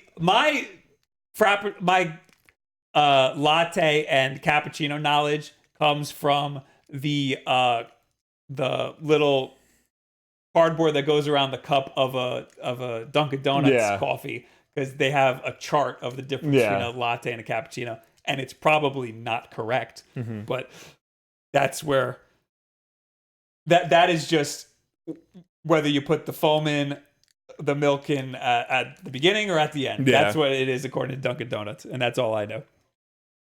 So it's probably wrong. Bean with Bacon, these guys are usually great, but it's hard not to lose respect for them, seeing they are Mac users. Okay. If it matters that much to you, you should probably stop watching. Yeah. If it matters that much to you where I spend my money, I was streaming from a Windows computer. Get effed. What's the matter with you? Sully talks. Worth noting that the Wii U Virtual Console only had 95 NES games, and a ton of those that the Switch is missing are things like Mega Man, Contra, Castlevania, things that were released in other means on the Switch eShop. People want to act like we're missing a ton of stuff because we no longer have Virtual Console, but the actual numbers tell a different story. This isn't a defense of Switch Online so much as a devil's advocate. That's what we were trying to get before, to see like what was on the Virtual Console, what's on the Switch Online, what's missing, what was released elsewhere. I think part of our problem is that we state it as a matter of fact. Like the Switch has this stuff, but people don't realize that. Yeah. A lot of people who make that argument don't realize that the Switch already has that stuff. And it's the way that they want it. These people want to be able to buy the stuff individually. Yeah, because some people don't want all of these games. They just want like Super Mario 3, or they just want The Adventures of Link or whatever. We're taking 5 from the chat. Yeah, because we are way past schedule. Kool-Aid, Bob, are the latte Oreos all gone? No, I mixed them in with the mint ones in a cookie jar, and I've been slowly eating them. That's a bad idea, because like when I had the latte one, it tasted like mint and it threw me off. It's like mint lattes. Yeah. Two things you don't like. So I don't even know why you want them anyway.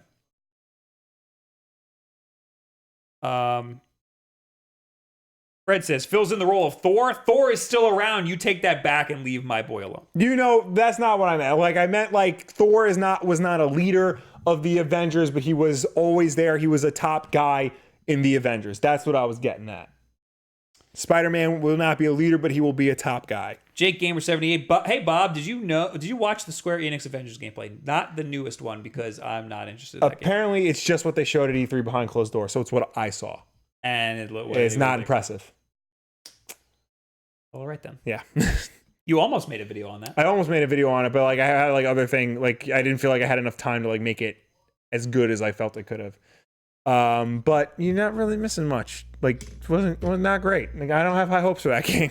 Rockin' Val says, "Nice socks, Bob. Thanks, man. They got Mario on it." Are you gonna read one? Or you just I'm looking for one. Butthole. Zachary George, I honestly did not like the newest Spider-Man. Giving away Edith to someone who he knew for a week, saying he didn't want to be responsible is just lazy writing. I wasn't paying attention. Do I have to read that again? No, you could just answer it. I don't think saying he doesn't want the responsibility is just lazy writing. I don't necessarily think that's true. I think it's all part of, he's trying to figure out, he wanted to have it both ways. He wanted to have his spider abilities, but he wanted to be a normal kid with a normal life. And that movie showed that, that whole lesson showed that he can't do that. He has to accept his responsibility as Spider-Man to be the hero and to help and to stop evil wherever it is. That's what I took it as. Joe Arts, which is the last one, says, "What's in the drawer?" Only full stand. Yeah. That's not true. There's a bunch of stuff. There's a bunch of crap in there, but we always pull out the little stand because we always need it. Yeah. We always need it. There's a remote for the air conditioner that doesn't work. There's a remote for my camera. There's a bunch of remotes for all of the lights back there that I don't want to touch because they'll change the colors. There is a 3.5 millimeter headphone jack, male and female cord. There's a Bear Burger coaster. There's instructions for an ocarina that I don't even know where it is. There's another one of these coasters. And there's a bunch of Game & Watch Amiibo swap out thingies. Oh, this is the 9. There you go. 9 we were talking about. And his parachute. Who's this guy? Oh, this is for a light. Okay.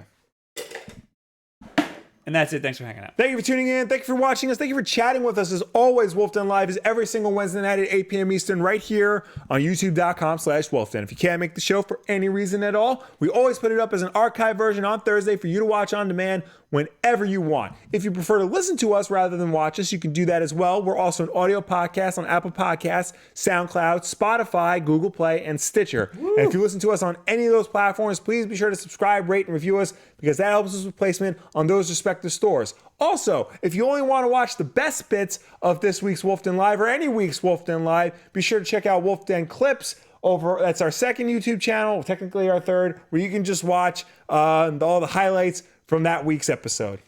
Was it Eric? Or was it Fred? I think it was Fred. Somebody said, what about the giveaway? We're doing a giveaway of those PDP controllers. Yes. That there's only 110 minutes left in that giveaway. So if you're in the chat, you can click that link and enter the giveaway for those PDP GameCube controllers. Mm-hmm. Go over to twitch.tv/Wulff Den. You'll see me play some probably Mario Maker, maybe Smash Brothers. I usually swap out between those two games. Maybe Minecraft if you want a crap show. But anyway, thanks for hanging out. We'll see you later. And goodbye. Bye.